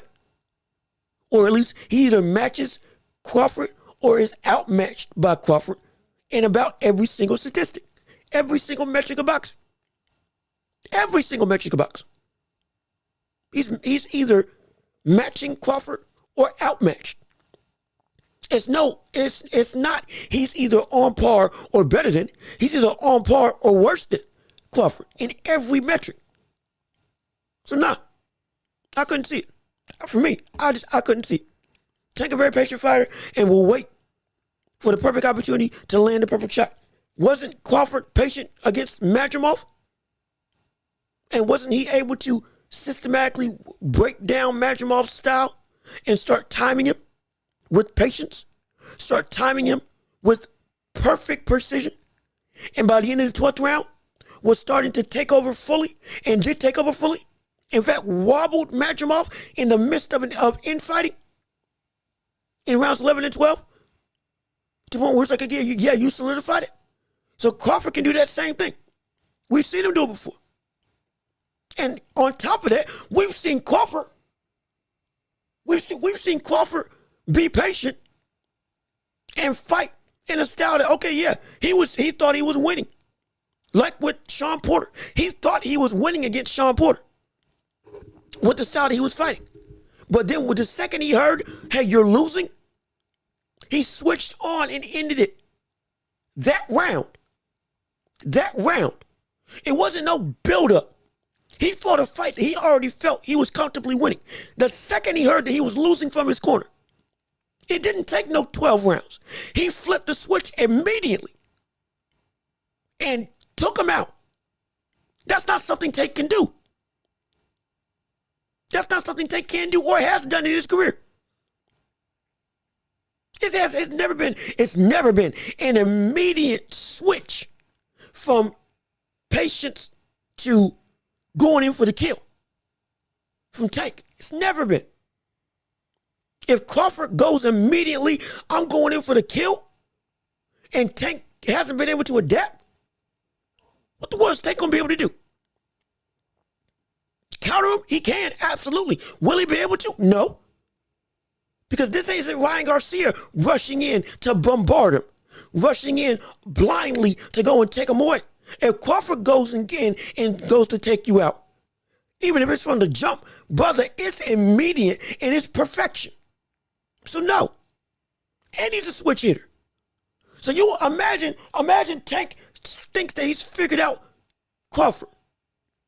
But okay, he's getting the rhythm. He's got the breakdown halfway done. And then Crawford switches to southpaw. And now Tank's got to restart all over again. So now, by the time he actually figures Crawford out, it's round 12. Because you got half the game plan for the orthodox style, and now you got half the game plan for the southpaw style. And by round 12, you still ain't gotten the style, you still ain't gotten the breakdown for how to fully shut down Terrence Crawford. And then boom, it's round 12. Well, what you gonna do? You're only 75% there. And with Tank, unless you get to 100%, brother, you don't get figured out. That's what we've seen with Tank. That is his track record. His aim is to knock you out. And if he can't knock you out, he will lose. Because that's how he fights. Slow, patient, and waiting for the right moment. Absolutely. We loved it. But the amount of time that it takes for that to happen is the very reason why we said when Ryan Garcia was fighting him, if you can get Tank out within 3 while he's still trying to figure you out, you can win. Crawford, same thing. But the flip side is Crawford can win early and late, and there's nothing Tank could do, potentially. Because early, he gets you out of there before you figure him out. All of a sudden now you are in a dire situation. One wrong counter from Tank leads to a counter he's receiving, and he's done. Now you're hurt, you're down, you're panicking. That's what can happen with Tank. The second you miss a counter, especially if it's from range, brother, you're getting caught, tagged, and hurt. If I bum rush you, then on the flip side, we see if it goes late, you've only figured out half my style. Because if I switch to southpaw by round 7 and fight southpaw the rest of the way, well, what the world? Now you got to figure this out. And now you're waiting, you're still more patient. I can get more aggressive and use different tactics from this style, and there's nothing you can do because you still are trying to figure me out. And now you're panicking, and hence you're making more mistakes because now time is winding up. Tank's won, or Bud has won every round up until that point. And then by the time round 12 comes, well, let's make a break. What you gonna do? Well, now Tank's got to go for broke with a part of the game plan being blind. Because you don't know and haven't figured out completely what to do with Terrence Crawford. And Terrence has added another layer by going into that 6th gear that we know he's got, that every fighter don't got. And now Tank is a fish out of water. And Crawford's got you down to a science. And you ain't got Crawford not even 50% of the way. So I don't know what the world would give anybody credence to say that he would be able to beat him. When we look at it from that perspective, no. That ain't happening. perfect shot or not. Anybody can land a perfect shot because it's boxing. And Tank's done it countless times. But Tank's done it against opposition that isn't Bud. And Bud's done it against opposition that is elite across the board. Bud's done it against pound for pound opposition. So what the world are we supposed to think? He's done it against fighters that have accomplished more, that have fought more, that have been, again, incredibly hard to dissect and figure out. He's done it against everybody. That is indeed incredible. So the track record shows everything is on Bud's side. From experience to tactical ability. And at worst, power-wise, at 147, but they're both the same. They could both knock each other out with one go. They could both do it. So that's like, boom, that cancels each other out. It does. But what do we see now? Crawford's got the experience and the patience of his own, and the IQ of his own. Not just to win, but to negate what Tank wants to do. Barrios, when Tank started to adapt to Barrios couldn't adapt. Could he? No. But Crawford could, and would, and has done against every fighter. And so it's not just the fact that you are great. You're going up against another great that is widely regarded as greater than you. And in every metric meets you or beats you. And has proved himself against tougher competition on a night-to-night basis. You're figuring out people that are playing checkers while Crawford's figuring out people that play chess. There is a difference. And you got the ability to play chess if you're Tank, but you don't when it comes to the opposition that you face. You could face off against people that play chess instead of checkers, but you choose not to because it's an easy payday. So, all we can say is the person who's done more against better comp, who has all the intangible and tangible abilities to beat you, will beat you. And that's not hate. It's just the truth. For me, it could be different for you. Completely understandable. But for me, I can't see it any other way. For me, I can't see it any other way. Let's see. Tank's career is quicksand at 135 because he doesn't want to move up, but gets praised for beating Santa Cruz, who was weight class below him, moved up to fight for a fighter, or moved up to fight for a 130 belt that wasn't legit. Again, you're preaching to the choir because we've said this countless times before. Tank gets that patience from Canelo, same playbook, as well as from Floyd Mayweather, but both of them learned from fighting or training with Floyd. Canelo and Tank both learned patience and downloading and dissecting opponents from Floyd Mayweather. Canelo learned it from fighting him, and Tank learned it from being under him as his promoter. So yeah, it's the same playbook, no question about it. Or similar playbook, excuse me. I don't like the way Canelo has moved since Bivol lost, but he put in real work in the 2010s, something Tank never has done in his career. Absolutely. Canelo, after Bivol, Canelo's been moving very, very bad. Yes. But before, he was moving phenomenally. Knocked out Sergio Kovalev. Fought Gennady Golovkin 3 times. 2 times in all-time classic. Some of the best middleweight wars that you ever see. 1 title's at 154. Adapted after losing to Floyd Mayweather. Has beaten Cotto. Fought against Cotto's brother. Has gone through and taken on opportune tests and high caliber talent across the board. He's been great. Knocked out Billy Joe Saunders. Knocked out Caleb Plant. Has knocked out and beaten everybody reputable. Didn't duck smoke up until David Benavidez. And even then, he fought Bivol, which you couldn't call it a duck because he was fighting against a weight class against the best at 175. So it wasn't a duck. He was chasing greatness at that point in time. And we love it. He lost. No problem. Moved back down. Still dominated. Great. After that, now we had issues. But before that, he did everything that we all asked for from a fighter. Tank did nothing. And it's the problem. Tank chose to do nothing when he could have done more. And because of that, we have to hold him in the right regard, which is no regard at all when it comes to the grand scheme of boxing. That's the truth. For me, that's the truth of the matter. Canelo's resume is better than Mayweather's. If you look up who fought more undefeated fighters, Canelo has that compared to Mayweather, waiting for everyone to get losses before he fought them. Ooh, now that's a hot take. Ooh, that's a hot take. Oh boy. Let's see, Canelo fought undefeated champions. Oh, excuse me. Floyd Mayweather fought 23 in total, 23 world champions. Some of those belts, however, weren't held in the same esteem. I believe some of them were regular, some of them were silver. If you go back and look through the track record, I believe, of Floyd's career.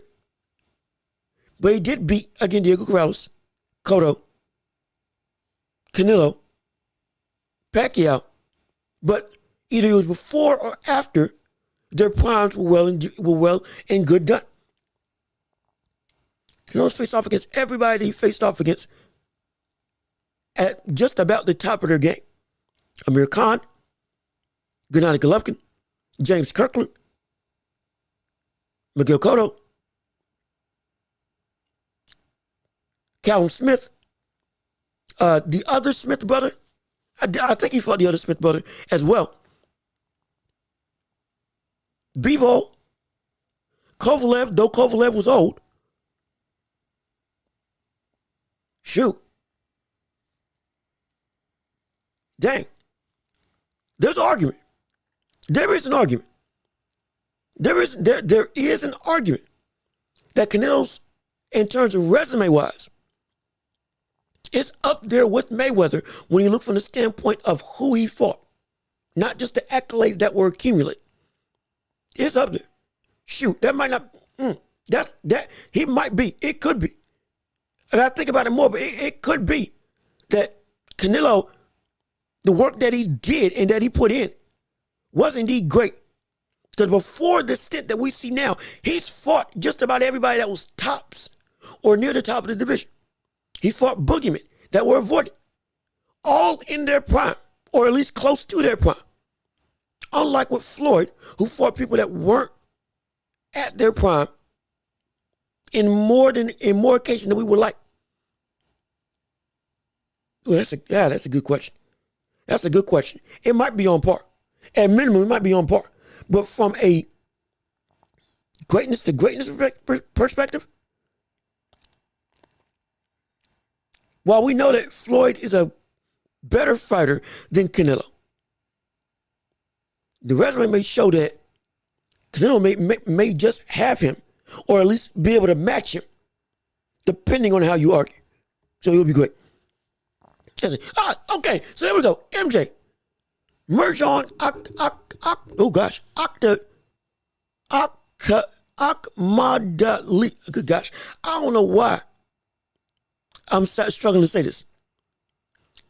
Merjan Akhmadaliyev. Merjan Akhmadaliyev. I believe that's how you say his name. It's a boxer at 122 that's been trying to fight Canelo, or trying to fight anyway. So that's who you were saying. Nickname was MJ. Okay. Thank you, J. Will, for clearing that up. Okay, now I got the better picture. So here we go. Nickname is MJ. Merjan. MJ. Merjan Akhmadaliyev. Excuse me if I'm mispronouncing the name. But regardless of which, with this fight, I wouldn't call it a duck. I wouldn't. Because a duck is when you're avoiding competition that you're supposed to fight, or that is the best competition for you. With Inoue, he's never ducked the best competition. Now, if you get to a situation where you earn the right to fight him, and then he avoids you, now you got a problem. But Inoue hasn't done that. Inoue still is the undisputed champion at super bantamweight. So he still holds all the cards. He's been fighting either his mandatory or the next best up every single situation out. So I wouldn't say that if he didn't fight him, he will be avoiding. Because potentially after this fight, there is another mega fight coming down the pipe with Junto Nakatani out in Las Vegas. Hypothetically, that would be taking place. And under Turkey Al Sheikh, that very well may happen. And Bob Aram's already said he wants something like that to happen. So off the wavelength of everything that looks like it's going to happen, Junto Nakatani potentially looking to move up. In a way, still wanting to reign at 122. It's a possibility we could see it happen. If it does, mega event. But I wouldn't call it a duck because of, one, how Inoue's been moving, and two, who is on Inoue's horizon next. That wouldn't be a duck. Because we're all saying that Nakatani versus Inoue is a fight that we want to see. Nakatani versus Inoue is a fight that everybody would love to see. Nakatani versus Inoue is a fight that is great because Nakatani is also potentially looking to move up as well with the dominant performance that he just had. He's big enough to be able to move up.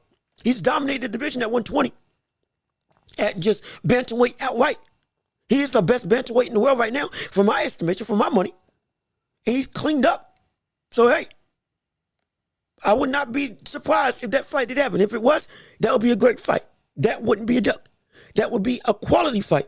That would be one of the best fights of the year. And that fight would be something that everybody would want to see. And so I wouldn't call it a duck for me. Oh, also, Booger, what's on with you? Oh, Booger, what's up with that? How you doing? Glad you joined in. Glad to get tuned in to the show. I'm getting with you again. Everybody's been commenting so much. I'm trying to catch everybody, but we got to see where people go. And I don't want to miss people like Fight Buzz TV. What's going on with you? How you doing? Appreciate you tuning in. Glad that you're here. Glad that you tuned into what we got going on the show. Thank you so much. Salute to you. Bobby Garcia Trainer of the Year. You called it months before. Hey, look, you called it too. I think we all agreed that Bobby Garcia was going to be fighter or trainer of the year. The buzz has been moving hot and moving incredibly throughout all of last year and this year as well. Brother, he is a phenomenal trainer, a phenomenal voice of reason for boxers. He makes everybody better that touches his regime, excuse me. So my God, I can't wait to see what he does further on. It's going to be incredible. I can't wait to see what his stable continues to do because that brother's pumping out champion after champion, great fighter after great fighter, phenomenal. But thank you for tuning into the show. And hey, I'm glad we got it right. No question about it. Let's see. Spencer's power is accumulative and comparable to Benavidez, whereas Tank's power is more stiff flush and in your face type power and comparable to Wilder. No question. Absolutely. But even with Spencer's power being cumulative, just like with David Benavidez, we still saw David Benavidez when he landed flush on David Lemieux, who was incredibly tough, who was incredibly hardened, who was a power puncher of his own, and was undefeated, I believe undefeated at that point in time, and one of the scariest punchers at 168. You saw what happened when he touched him. He wobbled him, and then started the beginning of the end. With Spence, he did that same thing to everybody. Just because you can't one-shot people out with power, damaging and hurting them, stunning them, that still comes when you got elite power. Spence had done that with everybody. One of the biggest reasons why he was able to break people down is because when they felt his power, they got concerned. Especially when he called them clean. That's what we know about Spence. If Spence catches you flush, you get wobbled. Man, I knocked you out, but you get wobbled. And it's the beginning of the end. Just like with David Benavidez. That fear of if I catch, he was saying you're too big. Everybody was saying Spence was too big, too strong, and too much of a dog for Crawford to be able to handle. And if Spence tags him once, it's the start of the end. That's what everybody was saying. And when that didn't happen, when Spence caught him flush, now what should happen from a powerful puncher didn't take effect. And you saw Crawford ate it and smiled and kept on trucking. Even with somebody like Tank. Tank caught Frank Martin flush. Did he not? Early in the fight. Well before the knockout. Well before him catching and knocking out Frank Martin. He caught him flush initially. And Frank was still going. We were applauding Frank Martin because he was eating clean shots from Tank. When Tank was landing. Clean, flush, hard shots that normally we'll be saying, oh, shoot, he's about to get knocked out. He would still keep on trucking and didn't show any sign of fatigue or worry. So, no, I kept full I am fully within my ability to say that, yeah, the power of Tank is a threat. But it may not be as big of a threat as you think when going up against Terrence Crawford. Because against other competition at the same weight class, we've seen them, like Frank Martin, be able to eat shots from Tank and keep on trucking for rounds on end while still getting landed flush on before ultimately getting caught and getting hurt and getting knocked out. And Tank has had to resort to breaking the opponent down, just like with Benavidez, just like with Errol Spence. So, yeah, it's more stiff, it's more powerful, it's more bludgeoning, it's more, should I say, shocking. One punch can't end the show. But if Frank Martin can eat those shots and survive for about 9 rounds consistently, why the word is that we couldn't say Tank could do the same thing? Or that Crawford couldn't do the same thing when we know what Crawford's been able to do? When we know it. And we've seen it against every type of opponent. So now, again, I hear you. The arguments aren't invalid. They are real.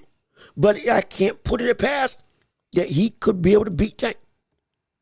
Tank either matches Crawford or is below Crawford in every which way in the fight. Canelo versus B-Ball, what was that? Overweight or outclass? Both. Canelo at 175 can't hang because he can't operate at his best. He can't, at least at this stage. Versus Kovalev, he could, because he moved up to 175 and beat him. Versus Kovalev, he could, absolutely. But outside of Kovalev, now that he's older, can't do what his body used to be able to do and retain everything moving up to 175. Can't do it. So against B-Ball, he tired, drained, stamina was depleted drastically and quickly. And he got outclassed by Bivol because Bivol was able to outbox him. So he was both. He was overweight. His body couldn't take the weight at 175 at that age and at this age now. And genuinely, he got beat because he got outclassed by the better boxer in Bivol. So yeah, it was both beaten and outclassed. But let's see, or beat overweight / not in shape and couldn't do what you want to do and was outclassed as a whole by the savant that is Dimitri Bivol. Hey, what's going on? What's going on, brother? How you doing? Glad that you're here. Glad that you're tuning in to the show. Heisenberg 23, thank you for tuning in on what we got going on. Again, this is championship rounds. Whatever questions or comments you got, put them in the chat and we will talk about them right here on the show. For show times 2, for show. What you got to say? Bud will beat the brakes off of Tank. Again, for show. Your name is my agreement. Absolutely. I feel that Tank would get destroyed by Terrence Crawford. And he would get put out and knocked out if he fought against him. Yeah, he was faced against Matrimov. Crawford got tagged one too many times, whereas Tank doesn't get hit much. Tank does get hit much. Again, if you watch him, Tank does get hit. He does.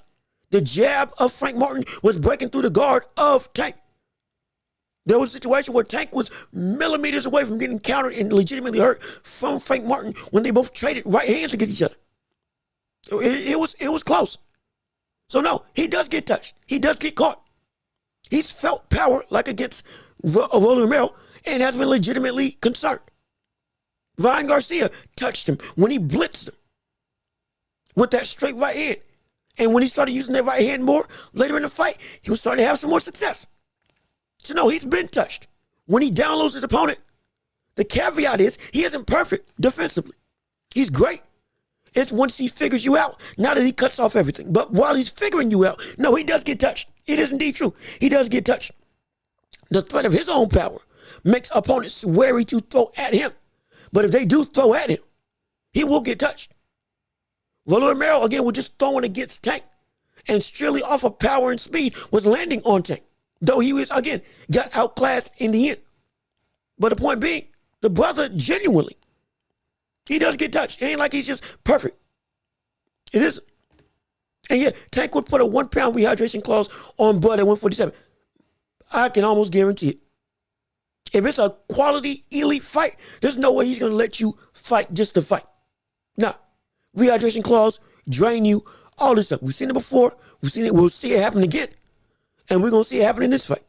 Is there a rehydration clause for Lamont Roach in this fight?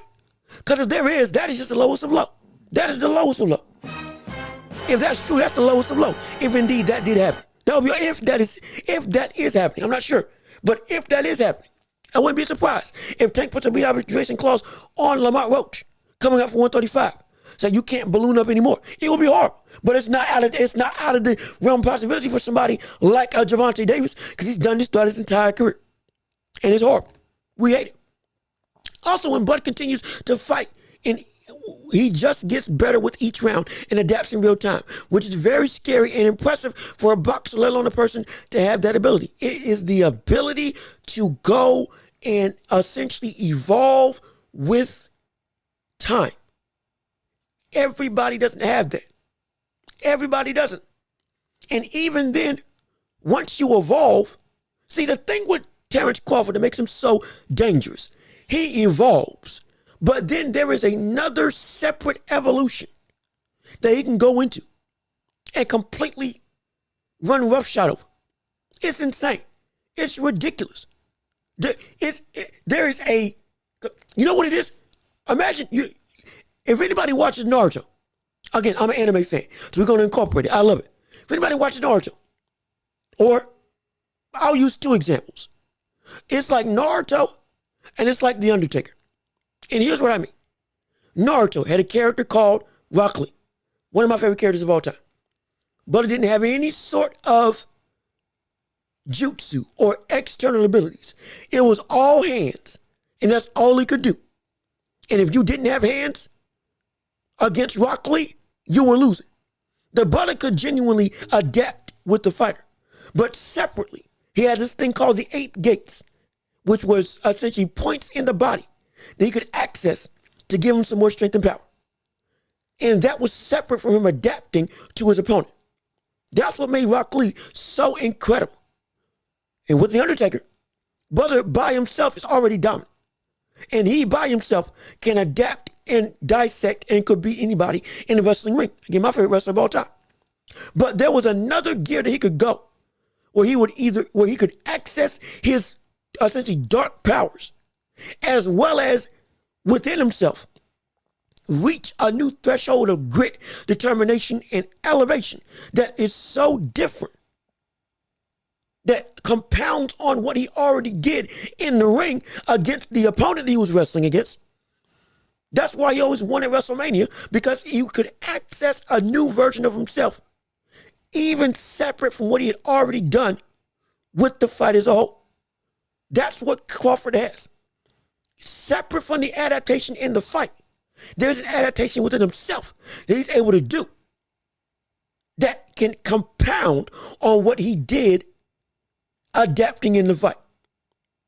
And all of that, those two separate adaptations, once they come one, turns into an incredible, nigh unbeatable fighter. As well as he's a switch hitter. Oh, he's the whole package.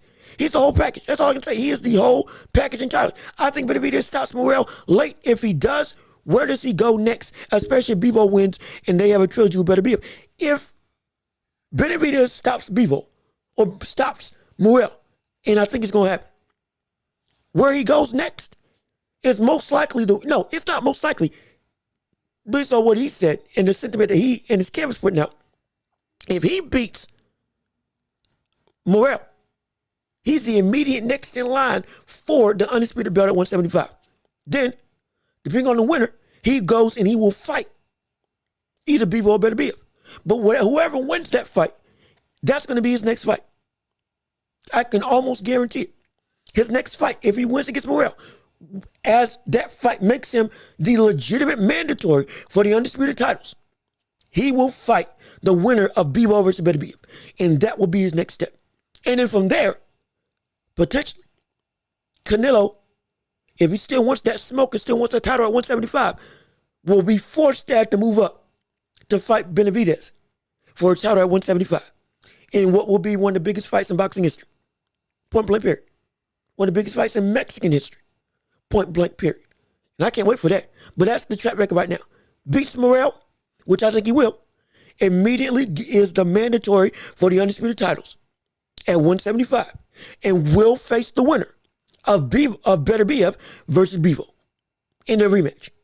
And I don't think there'll be a trilogy because he will get his shot. Mark my words. I can almost guarantee it. And Benavidez has been calling him out strong for steroid testing. Hey, shoot. Wait, he's been calling out Morrell? Or he's been calling out Canelo? Which one? Who has he been calling? Has he been calling out Morrell? Has he been calling out Canelo? I'm clarify that with me because I haven't heard that yet. Has he been calling out Morrell for steroid testing? Has he been calling out Canelo for steroid testing? I don't really know for sure. If you have that knowledge, please tell me if you can. That would be great. What are your thoughts on T.O. racial comments? He says that it's just race baiting, trying to make the fight, but that does calling out Morrell. Oh, calling out Morrell like crazy. Okay. So here we go. So he's been calling out Morrell for steroid testing like crazy. Okay. Now that's interesting. Is Morrell not wanting to take drug tests for this fight, or has he been caught for doping before and potentially now is a concern? If that is true, again, this is new territory for me. If that is true, that's a problem. And complaining about how long it's taken for drug testing to start for this fight. Okay. So Benavidez wants it clean. The drug testing for this fight has been, for some reason, held up. And now that's being held up. Benavidez is calling out Morrell for potentially trying to cheat the system and say, nah, the only reason why this is happening is because you're doping. And where is the testing to prove otherwise? Because right now, testing for this fight that we've already had a press conference for, stare down and all this other stuff for, it would have already been taking place. And so, yeah, no, if that's the case, that's a problem. And we need to look into that. No question about it. We need to look and make sure that everything's on the up and up because we want transparency. And we deserve, this fight deserves transparency to make sure that it is completely clean. Because we don't want no dirty fight. We don't want that. We want a clean, legitimate war. We don't want no caveats. We don't want another Ryan Garcia Devin Haney. We don't. Let's keep it clean and let's make it happen if we need to make it happen. And let's get this testing done like it's supposed to be done. Let's not waste any time. Please, let's not waste any time. My gosh. Let's see. But yeah, okay, answer that. Answer Benavidez. Benavidez, you're calling him out for steroids, so cover that with Morrell. What are your thoughts on T.O. and race baiting? Let's answer that like we were getting ready to answer. Race baiting with T.O. is, and I covered this in another show. If you want, you can go back and look it up. But, in fact, I titled it T.O. race baiting. So you can look it up on the channel. But I'll give you the synopsis. T.O. is playing the game that boxing has been playing for a long time. Whether it's Jack Johnson versus the Great White Hope, Joe Louis versus Max Schmeling.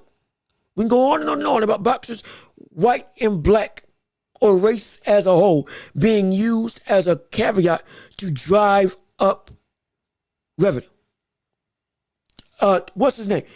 Tommy Morrison was seen as the Great White Hope when he was around as boxing and as heavyweight champion. Tommy D. Duke Morrison. That was one of their titles.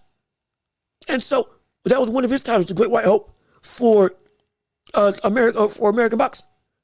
And so race has been used constantly in boxing to both vilify, but on the whole, to drive up animosity and or drive up hype for a fight. So it's happened countless times. It's a part of the game. We hate that it's part of the game, but it's been a part of the game. So from that degree, I understand why T.O. would say that, because it is indeed true. However, you as a Hispanic, Latino, or Cuban descent, whatever your background is, understanding the history of this sport and what race has been used for this sport and used to fight in this sport, there's no reason why he should be using that to be able to drive a fight. None whatsoever. Especially using the N-word and all this other stuff, using monkeys and come catch the banana or whatever the case may be. Yeah, he's making enemies. You don't need that. You should not be doing it at all. At all, you shouldn't be doing that because you don't need that. You don't need that in the slightest. But you're continually going this route as a desperate attempt to get the fights that you want. That's a problem. You're making enemies and you're losing fans. And you are completely out of line. You are. And you know that you're doing this. That's a problem. No, we shouldn't just say, oh, it's a part of the game. Because it shouldn't be part of the game. And if you know what white people have done against black people and other people of color to vilify them and using the boxing ring as their saving grace to say, yes, we are better than you. That's what's happening in the annals of history. It's a problem. It's a problem. Even in the likes of Ali and Joe Frazier, race had a way of seeping into an all-black affair. Genuine. And people were calling Joe Frazier, who went to church, was working in his community, and doing all this stuff, an upstanding heavyweight champion, undisputed heavyweight champion. They were calling him a gorilla, a monkey, and all this other stuff. And it was siding with Ali. Because, to a degree, not just because of the, again, he could talk anybody into being a villain. Yes, he could. But to a degree with white America, they had accepted at that point in time Ali a little bit more. And so Joe Frazier got the brunt of the racial affairs and attacks. It's a problem. It's a whole water. You could, ESPN had a whole article on it on the 50th anniversary of Ali versus Frazier. You can go look it up. It goes through all of this. It is a problem. It was a problem then. It's still a problem now, and you shouldn't be using it at all in any way, shape, or form, especially as a person of color, especially as a Hispanic or Mexican descent type fighter. Though, yes, you're born in America. You understand why it was used, and you understand the negative effects that it's had and still has on people today. It's a problem. It's a wholehearted problem. And no, he shouldn't be using it. And I hate the fact that he's doing it. I hate the fact that he's trying to use race baiting as a legitimate way to get a major fight, when all it's doing is hurting him. All it's doing is poisoning him to be a villain and making people want to see him lose. And hurting his stock as a promotional boxer. Because this side of T.O. is not a T.O. that fans want to see. It's not. This can lead to some bad stuff down the line. So no, I hate it. I despise it with all my heart and soul. Because I don't care if you're black, white, Hispanic, Indian, Asian, Korean, Japanese, Chinese. Don't matter. If you can fight, you can fight. I ain't gonna let no white man beat me. I ain't gonna let no black man beat me. Or white woman or black woman. Don't matter. But anybody that can punch, anybody that can box, if they beat you, they beat you. If they don't, they don't. And then you don't need any of that. So you're trying to vilify. You don't need any of that at all. And when you do it, it just brings up all of this ire. And all of this negative, not just publicity, but negative connotations that are going to drive or can drive the sport back to an era that we don't want no more. Do we? No, we don't. No, we don't. Let's not forget the very reason why we saw all this take place is the very reason why you had so many black heavyweight fighters not getting a shot at a title. Way back when. There was one brother, if I can't remember him, I need to go back in my history, but there's one boxer that faced off and beat people like Jack Johnson and other great heavyweights of the past before the integration of white and black and just other races in boxing. I forget his name, but there was somebody that was a heavyweight, that was a dominant heavyweight fighter. And ran roughshod through the whole of the black heavyweight circuit and never got an opportunity at the real heavyweight championship. Never. Now I think he was the Negro heavyweight championship or heavyweight champion in that circuit, but never got a shot at the actual title because white people didn't want to fight against black people. Plain and simple.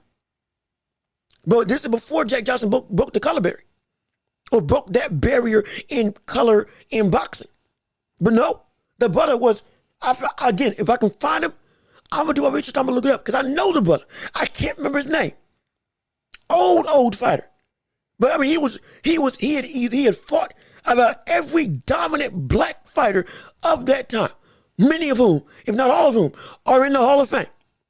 And either beat him drew with him, or if he lost against him, he beat him more times than he lost across the board. He was insane. I can't remember his name. I got to look him up. But it was a fighter that did that. And so he never got a shot at the actual heavyweight title. But he was one of, and would have been, and still is, in my opinion, one of the greatest heavyweight boxers in history. If you look at the track record, I'm going to find him. I'm going to find him, and I'm going to tell you all after the show. Unless, I just can't remember his name. I can't remember his name. And I could be wrong. I can't remember his name, but I know he was real. I just found out about him. And it was like, he was ridiculous. What he did against the primes of everybody in that black circuit that was able to fight for the Negro heavyweight championship. They had to be separated because the world heavyweight championship wasn't for black people. They wouldn't allow them to fight for it. They wouldn't allow for them to fight with white people. So black people had their own title, their own champion. And he ran. Was it Charlie Berkeley? Was it Charlie Burley? That might be him. I could be wrong, but it might be Charlie Burley. It might be Charlie Burley. Again, I'm gonna verify. If this is the guy, thank you so much, Albuga or Albuga, for finding it. And I'm gonna verify this name. Yep. I think this is the guy. I think this is the dude, Charlie Burley. So yeah, see, I know what I'm talking about. So this is the stuff that happens. This is because of that same rhetoric that we saw Teofimo using. Charlie Burley didn't get a shot at the heavyweight championship, and it's forgotten to history. Genuinely. And he's one of the best heavyweights of that era to ever, and just arguably to ever grace a boxing ring in the heavyweight division. The man was indeed incredible. And the brother never got the just due nor the actual opportune shot. That's what Teofimo Lopez's rhetoric it can bring about. Because if he starts using it, other people start using it. When other people start using it, now if white folks start using it in the boxing world, now everybody's all of a sudden up in arms. Now it's a problem.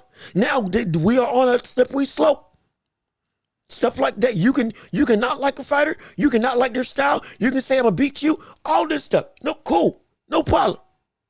But when you bring race into it, now it becomes a more stringent and a more cutthroat type situation that vilifies as well as dehumanizes the opponent that you're fighting against.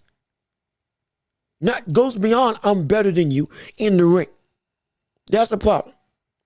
If you can refer to black folks as monkeys when trying to promote a fight, that's an issue.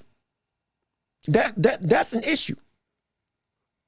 That's it. And we get sometimes you say a phrase, but with no connotations of trying to use any disparaging or disheartening language.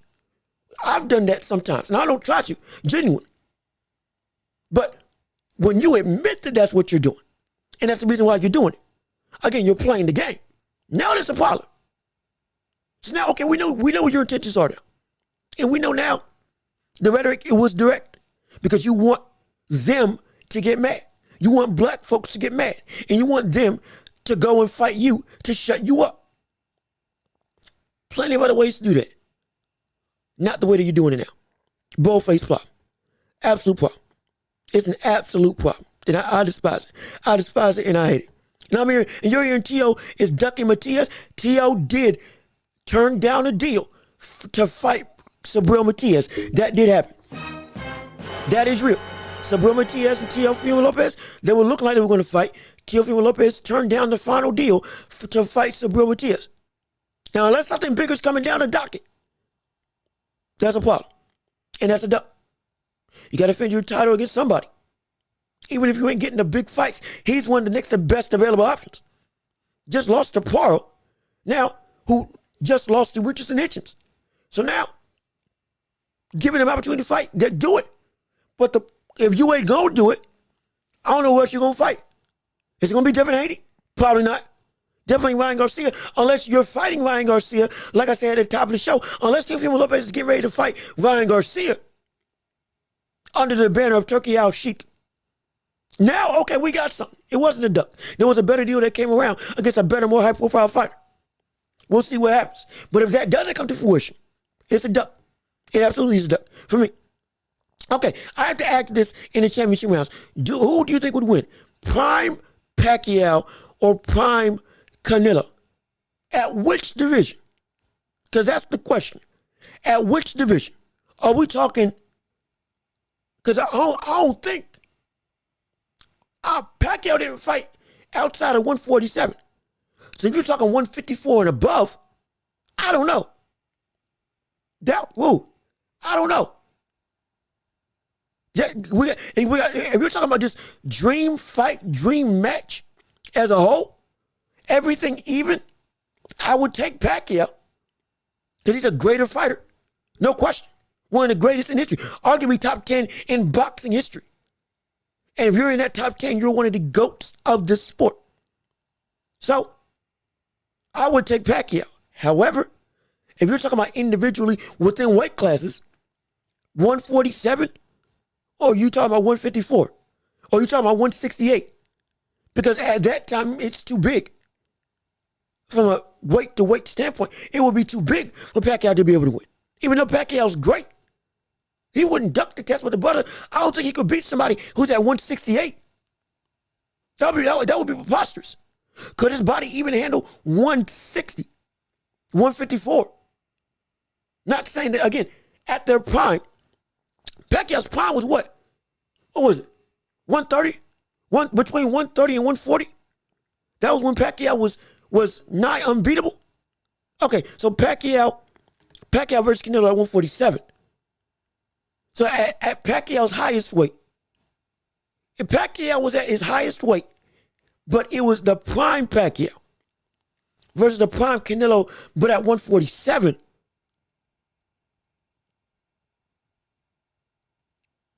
yeah, okay, I'm picking Pacquiao. I think Pacquiao will beat him. I strongly believe Pacquiao will beat him. He's faster than Arizona Lara, who was one of the hardest fights that we've seen. Oh, was it Austin Trout that he had a tough time against? Faster than Trout, faster than, or as fast as Amir Khan in everything. On top of that, 147 still carry power. And then we're talking about prime for prime at 147. So the best Pacquiao versus the best Canelo. Yeah, the Pacquiao wins. Pacquiao definitely wins. Speed would be too much. His chin would be, again, yeah, he got knocked out by Juan Manuel Marquez, but that was a picture-perfect shot that took 4 fights to land. So not saying Canelo couldn't do it, because he did it against Amir Khan, but Amir Khan not only doesn't have the chin that Pacquiao does, but also doesn't have the legitimate footwork that Pacquiao's got, and the power that Pacquiao's got. And Pacquiao could go for 12 and turn it up. We've seen him, no. Mm-mm. And Pacquiao's faced off against heavy hitters before and put them out, like Antonio Margarita, who would also be bigger than Canelo height-wise and could balloon up to 160. I don't think, Canelo would lose to Pacquiao. In my opinion, Canelo would lose to Pacquiao. It'll be a great, exciting fight, but Canelo will lose to Pacquiao, in my opinion. Y'all may you could agree or disagree, but Pacquiao will beat Canelo at 147 if both of them were at the best that they've been at. Pacquiao's speed would be too fast.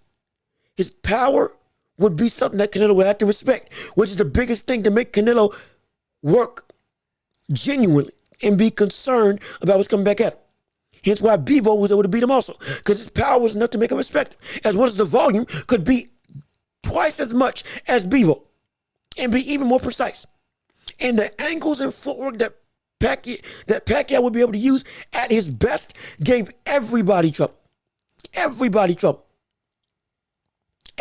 It was horrible. Horrifying to go and see that brother come and fight you. Because every time he went to do something, he would be darting one way and disappear and be there the next. And you're thinking 3 punches are landing on him. And there's only one. And he could take a shot if it got landed on him. And got grit, heart, and could elevate his game. Oh yeah. Oh yeah. No. Pacquiao would beat him. Pacquiao would beat Canelo. At 147, Pacquiao's beating Canelo. Absolutely. In my estimation. And so 100%, let's see, 100% with you on this one. I see we all agree. We all, or some people may not agree, but you and me on the same wavelength. It would be the angles would be so hard for Canelo to adapt to, on top of the speed and the darting in and out footwork. It wouldn't just be just the punch speed. It's the ability to close the distance, explode into your range, and get out of your range before you know what's happening. Be able to, even if you're using head movement, to be fast enough to beat you in the midst of your head movement to get to where you are. And the hands, the power that he's got, his hands have been told to be like granite. So the brother, when he would hit you, it wouldn't look like major shots coming. But the reason why nobody would punch back is because, my gosh, these shots are heavy. These shots are incredibly heavy. And how is it that this small brother has got this much of a heavy hand and yet is moving this fast? To where I feel like two cinder blocks are hitting me at once. It's Shane Mosley's talked about it. Tim Bradley's talked about it. Everybody he's faced off against has talked about it. He's ridiculous. Keith Thurman has talked about it. So it's like Keith Thurman got put down by it. Canelo would not be able to be a prime Pacquiao, even as a prime within himself at 147. No, I couldn't see it. I don't think it would happen. Not saying Canelo couldn't win. No, he could. Head movement, ability to, again, catch and shoot as his best weapon. The power and going to the body, it would be make for a phenomenal fight. And he could achieve it. Don't get me wrong. But would he be able to, in my opinion? No. I don't think he would be able to. I don't think he would be able to. For me, I don't think he would. And at 135 or 140 and below, stop it. Pacquiao's knocking out Canelo. Both of them fighting at 140. Pacquiao's knocking out Canelo. Now you go to 168. Okay, it's better for Canelo. And we could say, okay, just the size alone at that type of power. Yeah, it might just be too much. But at 147, most likely Pacquiao wins. 140 on down, there's no way that Pacquiao doesn't win against Canelo. For me, in my estimation. And Canelo may get one. But then Pacquiao's winning, just like Marquez. Pacquiao's winning all the other fights. All the other ones. I got Pacquiao winning against Canelo convinced. Okay, see, Jaden, we all on the same page. We're all on the same flow. Pacquiao's volume of punches would also be too much for Canelo, especially at the work rate that Canelo's used to fighting it. Exactly. Pressure is something that can make Canelo have to overwork. He's not comfortable with it. He'll fight at his own pace. Absolutely. He will bring a fight down to his own pace. But once it elevates beyond that, like with Bivol and like what happened with Pacquiao, it will become another problem. On top of the angles. Because Pacquiao won't let you fight at the pace that he wants to fight. You have to adapt to him in his pace in every fight. Even if you beat him, there's never a fight that has been at Pacquiao's pace has not been the absolute pace of the entire fight. Never. Whenever Pacquiao fought, his pace was the pace of the fight. Period. Even if you beat him, you still beat him, but you had to fight at his pace to do it. And most of the time, you lost. Most of the time, you lost. And if you didn't win, when you faced off against him again, you lost the second time. So now, he made every. Not only would he make every opponent work, he will make every opponent feel overwhelmed, a fish out of water. I expected a firefight, but even this is too much. Watching it and being in it are two distinct different things. Canelo wouldn't be able to handle at 147 on down. Canelo wouldn't be able to handle that level of volume. He wouldn't. And that level of pace. To where you have to work all throughout the night. Work hard all throughout the night. Track and adapt all throughout the night. Not just with moving around with footwork, but the darting and angles, going in and slipping and moving. That lead left straight that Pacquiao would always throw as a jab that would then lead to a different angle, that would then lead to another combination, that could lead to a body shot, that could lead to a headshot, that could lead to him turning you around. So much stuff to worry about. So much stuff to worry about. I don't think Canelo will be able to beat it. Yep. Slowly drowning. Slowly drowning. That's what you'll be. Slowly drowning. Or even worse, it's like you're holding on to the seat of, it's like you're on a roller coaster with all these twists and turns. But in this case scenario, your seatbelt is unbuckled. And now you're fighting just to stay on the ride before the ride eventually ejects you out. That's what it's like fighting Pacquiao. It's not drowning, taking you into deep waters like we've seen what Canelo do to other fighters or Benavidez do to other fighters. This is, you are holding on to stay on the ride. But as the ride goes on, you're slipping at high velocities. And if you slip fully and you let go, you're getting ejected violently out into space. That's what it's like fighting Pacquiao. So he's one of a kind. He is one of a kind. Many fighters Pacquiao fought said it was a nightmare, and it's different being in the ring. Like I said, it's different in the ring with Pacquiao. Canelo versus a prime Pacquiao, even as a prime Canelo, wouldn't be. And if this Canelo is the Canelo that is the best that we've seen, like Canelo has said it himself, then yeah, this Canelo's getting beat by a prime Pacquiao. If Canelo says that this is the best he's ever been, then yeah, this Canelo, who he says is the prime, gets beat outright. No question. The Canelo that fought against Gennady Golovkin, in my opinion, is the best version. That Canelo gets beat by Pacquiao. Either one of them get beat by Pacquiao, in my humble estimation. And so, but it will be a spectacle of a fight to see. But I think Pacquiao beats him. I think he beats him outright, at least for me. I'm trying to remember your championship round question. Let's see. Who did you have? We can scroll back. We can scroll up and go through. Let's see. Did you put it in the chat already? And we can see what you got to say. Also, let's see. Was it this one? Nope. Talking about breaking down again the Bud fight. So it wasn't that one, was it? Was it this one with the retirement? Will Tank retire? Because I believe I answered it, but yeah. Oh, you haven't asked it yet, but yeah, it's in my head. I'm trying to remember. Okay, take your time. Go on and remember. Again, we're at, good gosh, we're at 2:21 in the show. 2 hours, 21 minutes in the stream. My goodness, this is phenomenal. This is insane. This is great. I'll take you this right now. This is stupendous, what we're seeing right now. But please, take your time. Now, I will say, we got, once we hit on my thing, what's it say? Once we hit, 2:30 on my thing, we are going to wrap it up and call it an end of the day. Because I do still have other responsibilities that I am trying to make sure I take care of. I don't trust and believe. We'll see what you got. But again, at about the 2 hour, 30-minute mark on the show is when we're going to wrap it up and start winding down and end the show. But again, right now, we're going to see what takes place. But put your question. Get it. Put it in. Let's see what you got to say. I'm all for listening to you and seeing what you all got. So absolutely. Let me just make sure I got I got it right. That we got the correct time for when we are ending this show. Let's see right here, right now. We are at let's see. Oh, come on. No, don't film me now. Oh, excuse me. My apologies. We're at the 3-hour mark. Oh my gosh. My goodness.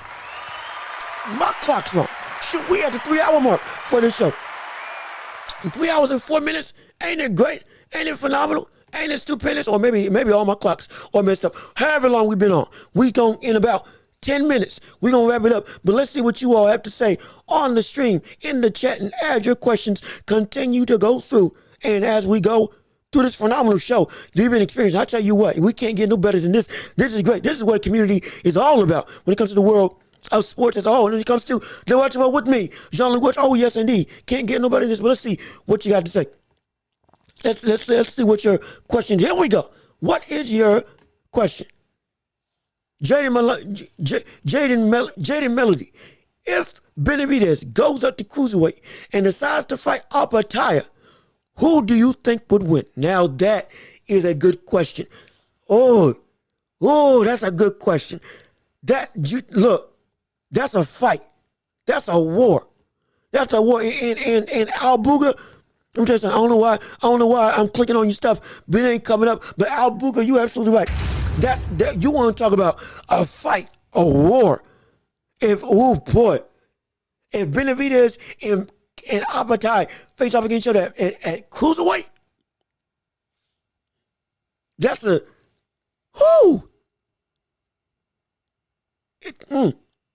And I think Albuga said it best. It depends on if Benavidez gets acclimated and how his body's going to be at cruiserweight. If they fought at cruiserweight right now, I would have to pick Apatai because the speed that counter Benavidez would be incredible. And what we've seen from Benavidez moving up to light heavyweight, the power as a whole isn't the same. It isn't. Same thing with Morel. It just isn't. Not saying he still isn't a great fighter, but the durability and the ability to take punishment is a lot more grandiose than it was at cruiserweight. So now, that would be a factor.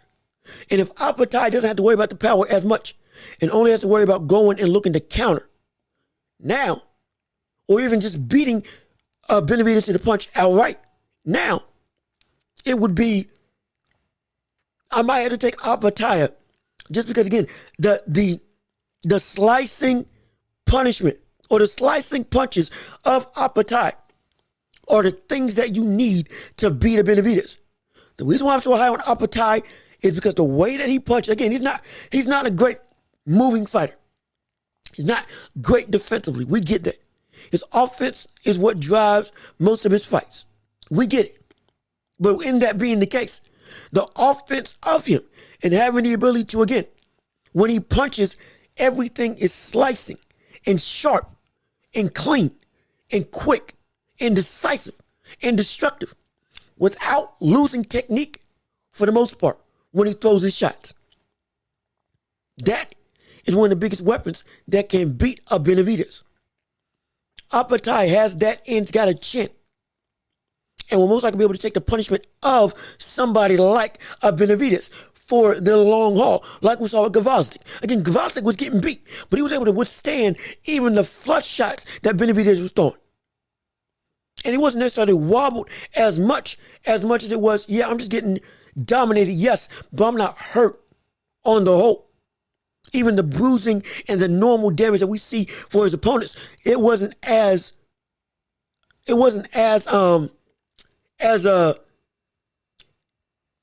apparent as we've seen on the other opponents that Benavidez has faced. Because the durability is better. Now at cruiserweight, that compounds on it. Now it would be tough. It would be tough. It would be difficult.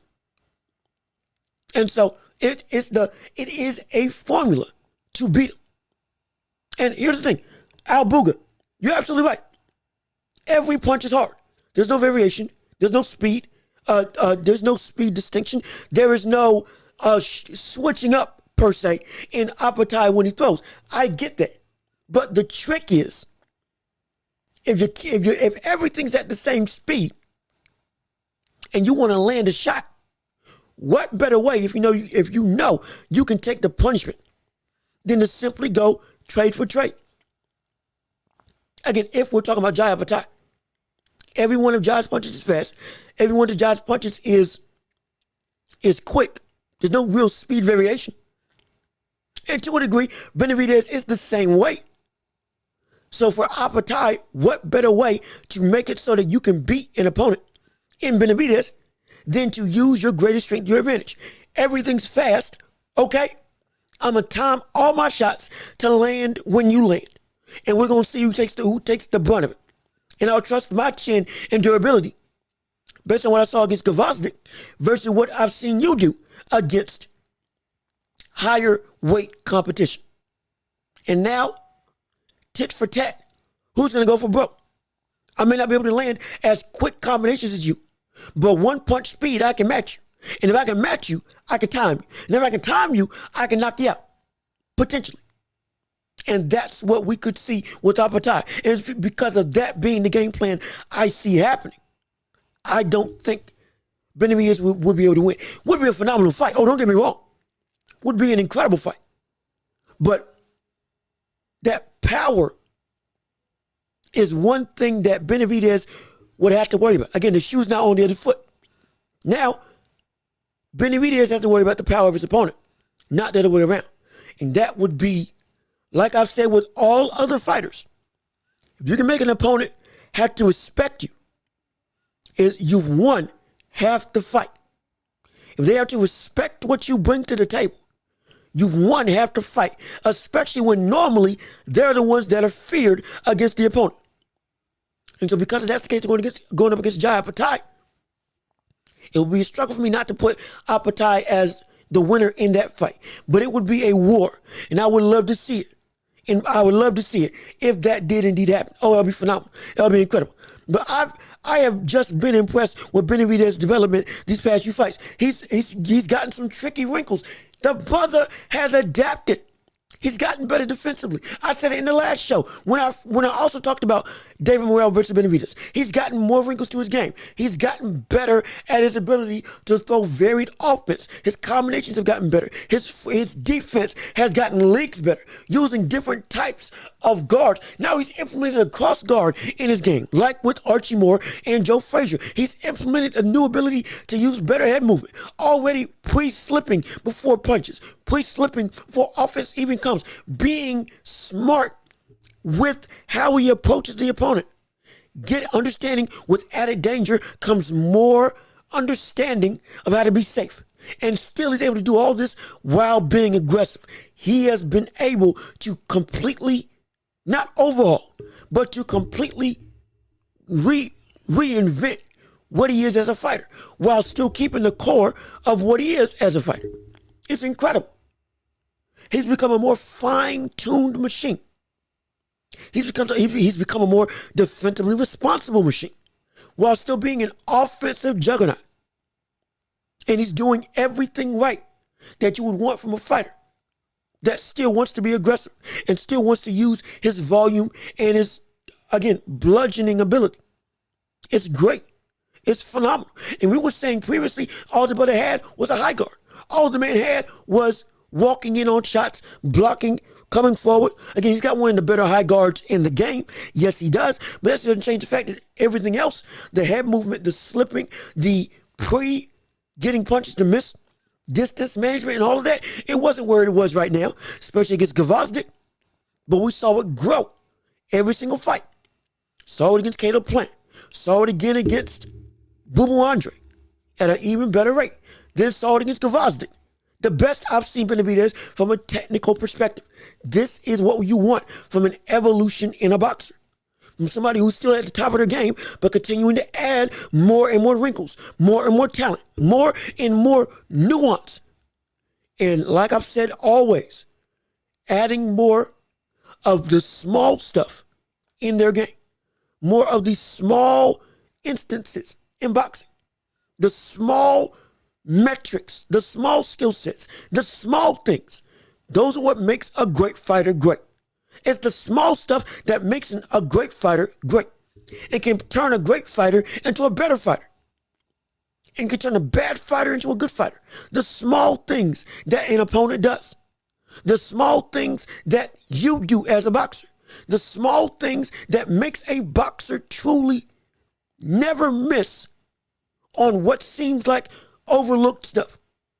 Fundamentals, basics, and beyond. All of that is capitulated in the small stuff in boxing. More than just, I got a great chin. More than just, I can take punishment. More than just, I can go and out-punch you, out-man you, out-muscle you. It's more than that. This sport is more than that. And if you understand that, you truly are able to reach the heights of what this sport can bring. If you don't, you will never reach what the heights of your career could be.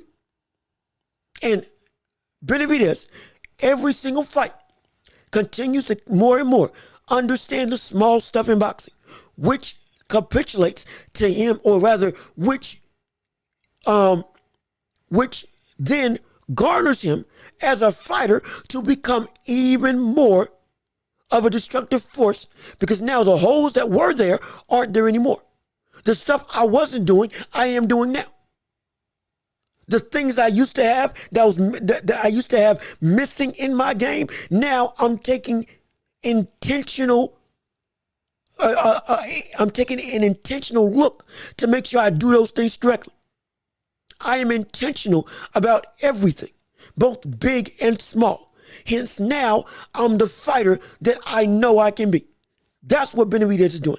That's why we love that brother. That's why we want to see him succeed. That's why we want to see him fight Canelo. That's why he is one of the best fighters in the world, and he's going to be one of the biggest faces of the sport as his career continues to flourish and grow.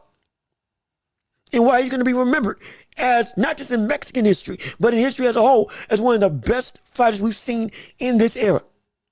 And we will never forget him, because he continued to prioritize the small stuff every time he got in the ring and was never satisfied, which is what we love. Not just what I love. That's what we love as boxers. Bring the best out of yourself. And that's exactly what he did. That's exactly what he's going to continue to do. That's exactly what we can't wait to see this man do against David Morrell. And whoever else he fights, win, lose, or draw.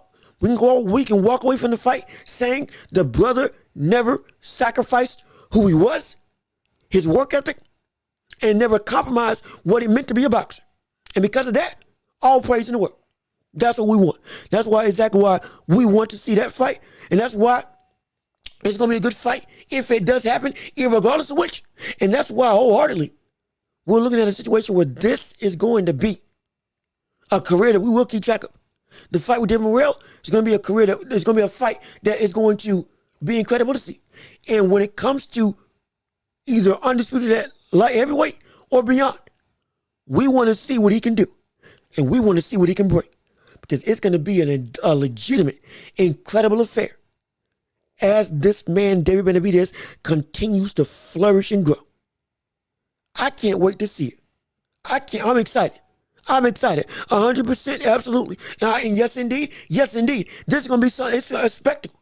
And we got everything coming down the pipe. Phenomenal. Stupendous. Can't wait for it at all. And so with all that being said, quickly to recap, Ryan Garcia versus Devin Haney looks like it's going to happen next. Ryan Garcia signed on the deadline, and rumor is it's either Devin Haney or Teofimo Lopez that he's going to fight immediately, and or it could potentially be a mystery opponent. And then Devin Haney and Ryan Garcia fighting on the same card together. And depending on how that goes about with their two fights, then after that, they will fight each other. Similar to AJ versus Wilder when they were both on the same card.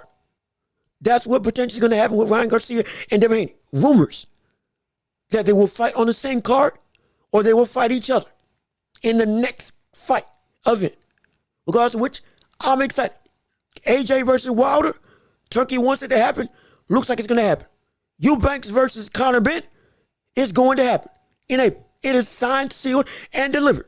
And I can't wait for it. And everything else going on down the line. Benavidez and Morrell. Bivol versus Benavidez. Shakur versus Floyd Schofield. Caballo versus Zhang. And a litany of other fighters that are coming down the pipe. Let alone Canelo versus Crawford. Everything looks like it's going to build up to one of the greatest events that we've seen in boxing, or one of the greatest years in boxing that we've seen. And like I said at the top of the show, started in 2023. We got undisputed with Inoue. We got undisputed with Terrence Crawford. And we had Canelo still fighting at a high level. Him fighting against Bivol. And we had a litany of great fights throughout that entire year. One of the greatest years for modern day boxing that we had seen. That was the start. Then came Turkey fully coming in with all of the grandeur. Fury versus Ngannou. Fury versus Ngannou. Fury versus Usyk. Fury versus Usyk again.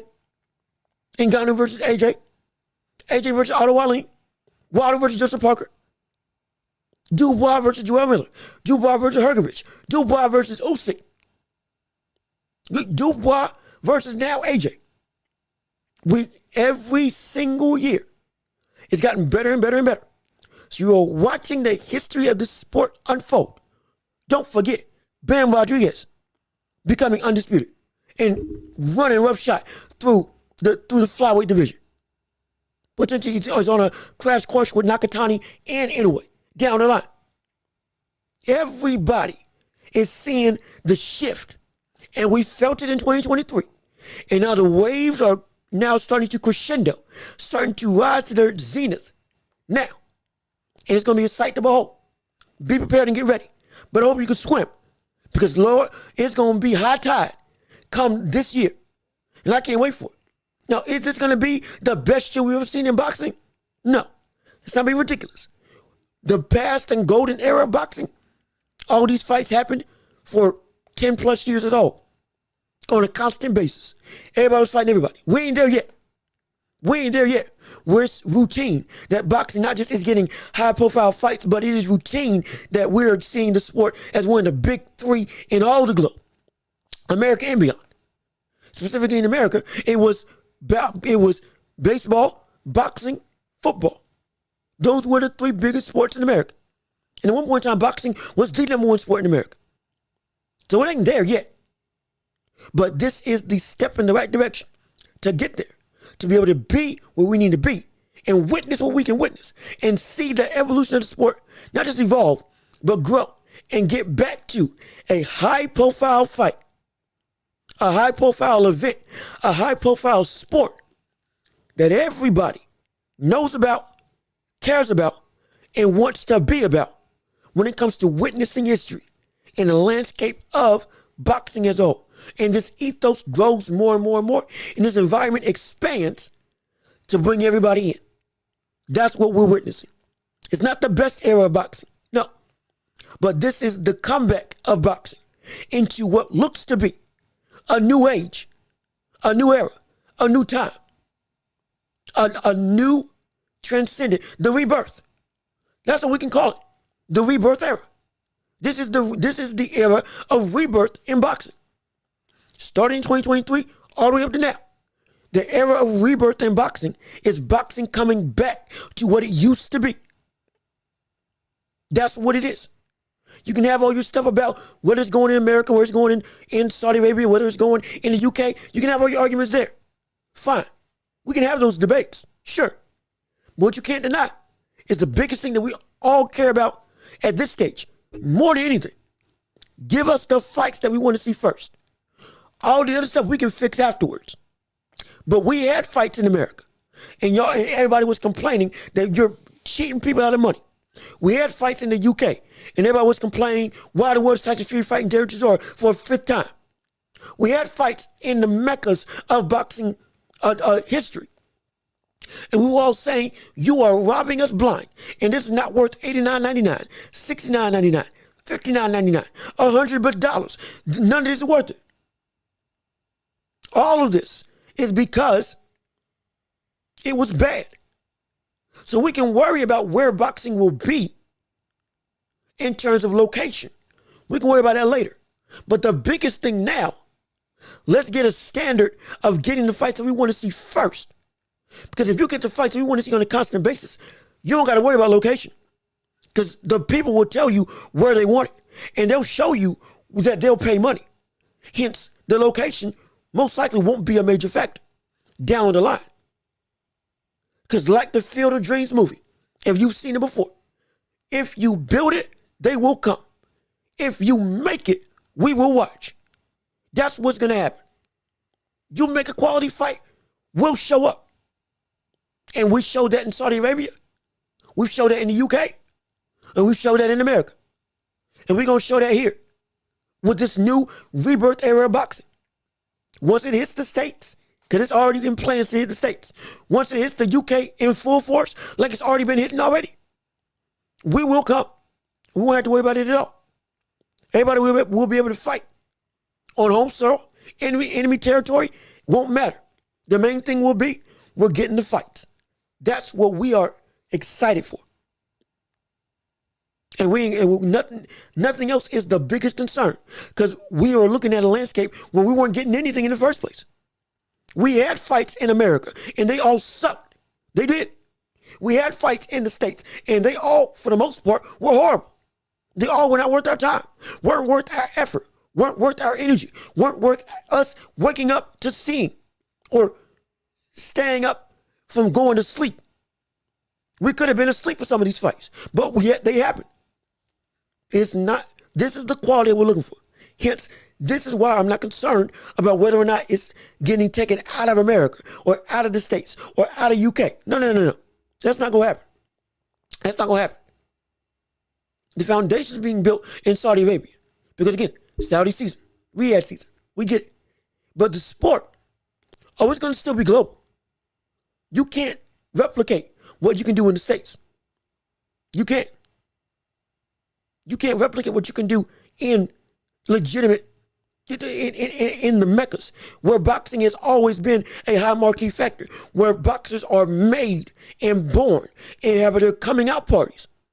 You can't replicate those areas. You can't replicate those situations, those locations. You can't. Everything still runs through the States and the UK. So we don't got to worry about stuff getting taken away. What we need to worry about is whether the fights are going to get made, period, at all. And now we don't have to have that concern, because the fights will be made, and it will be a joy for all of us to see.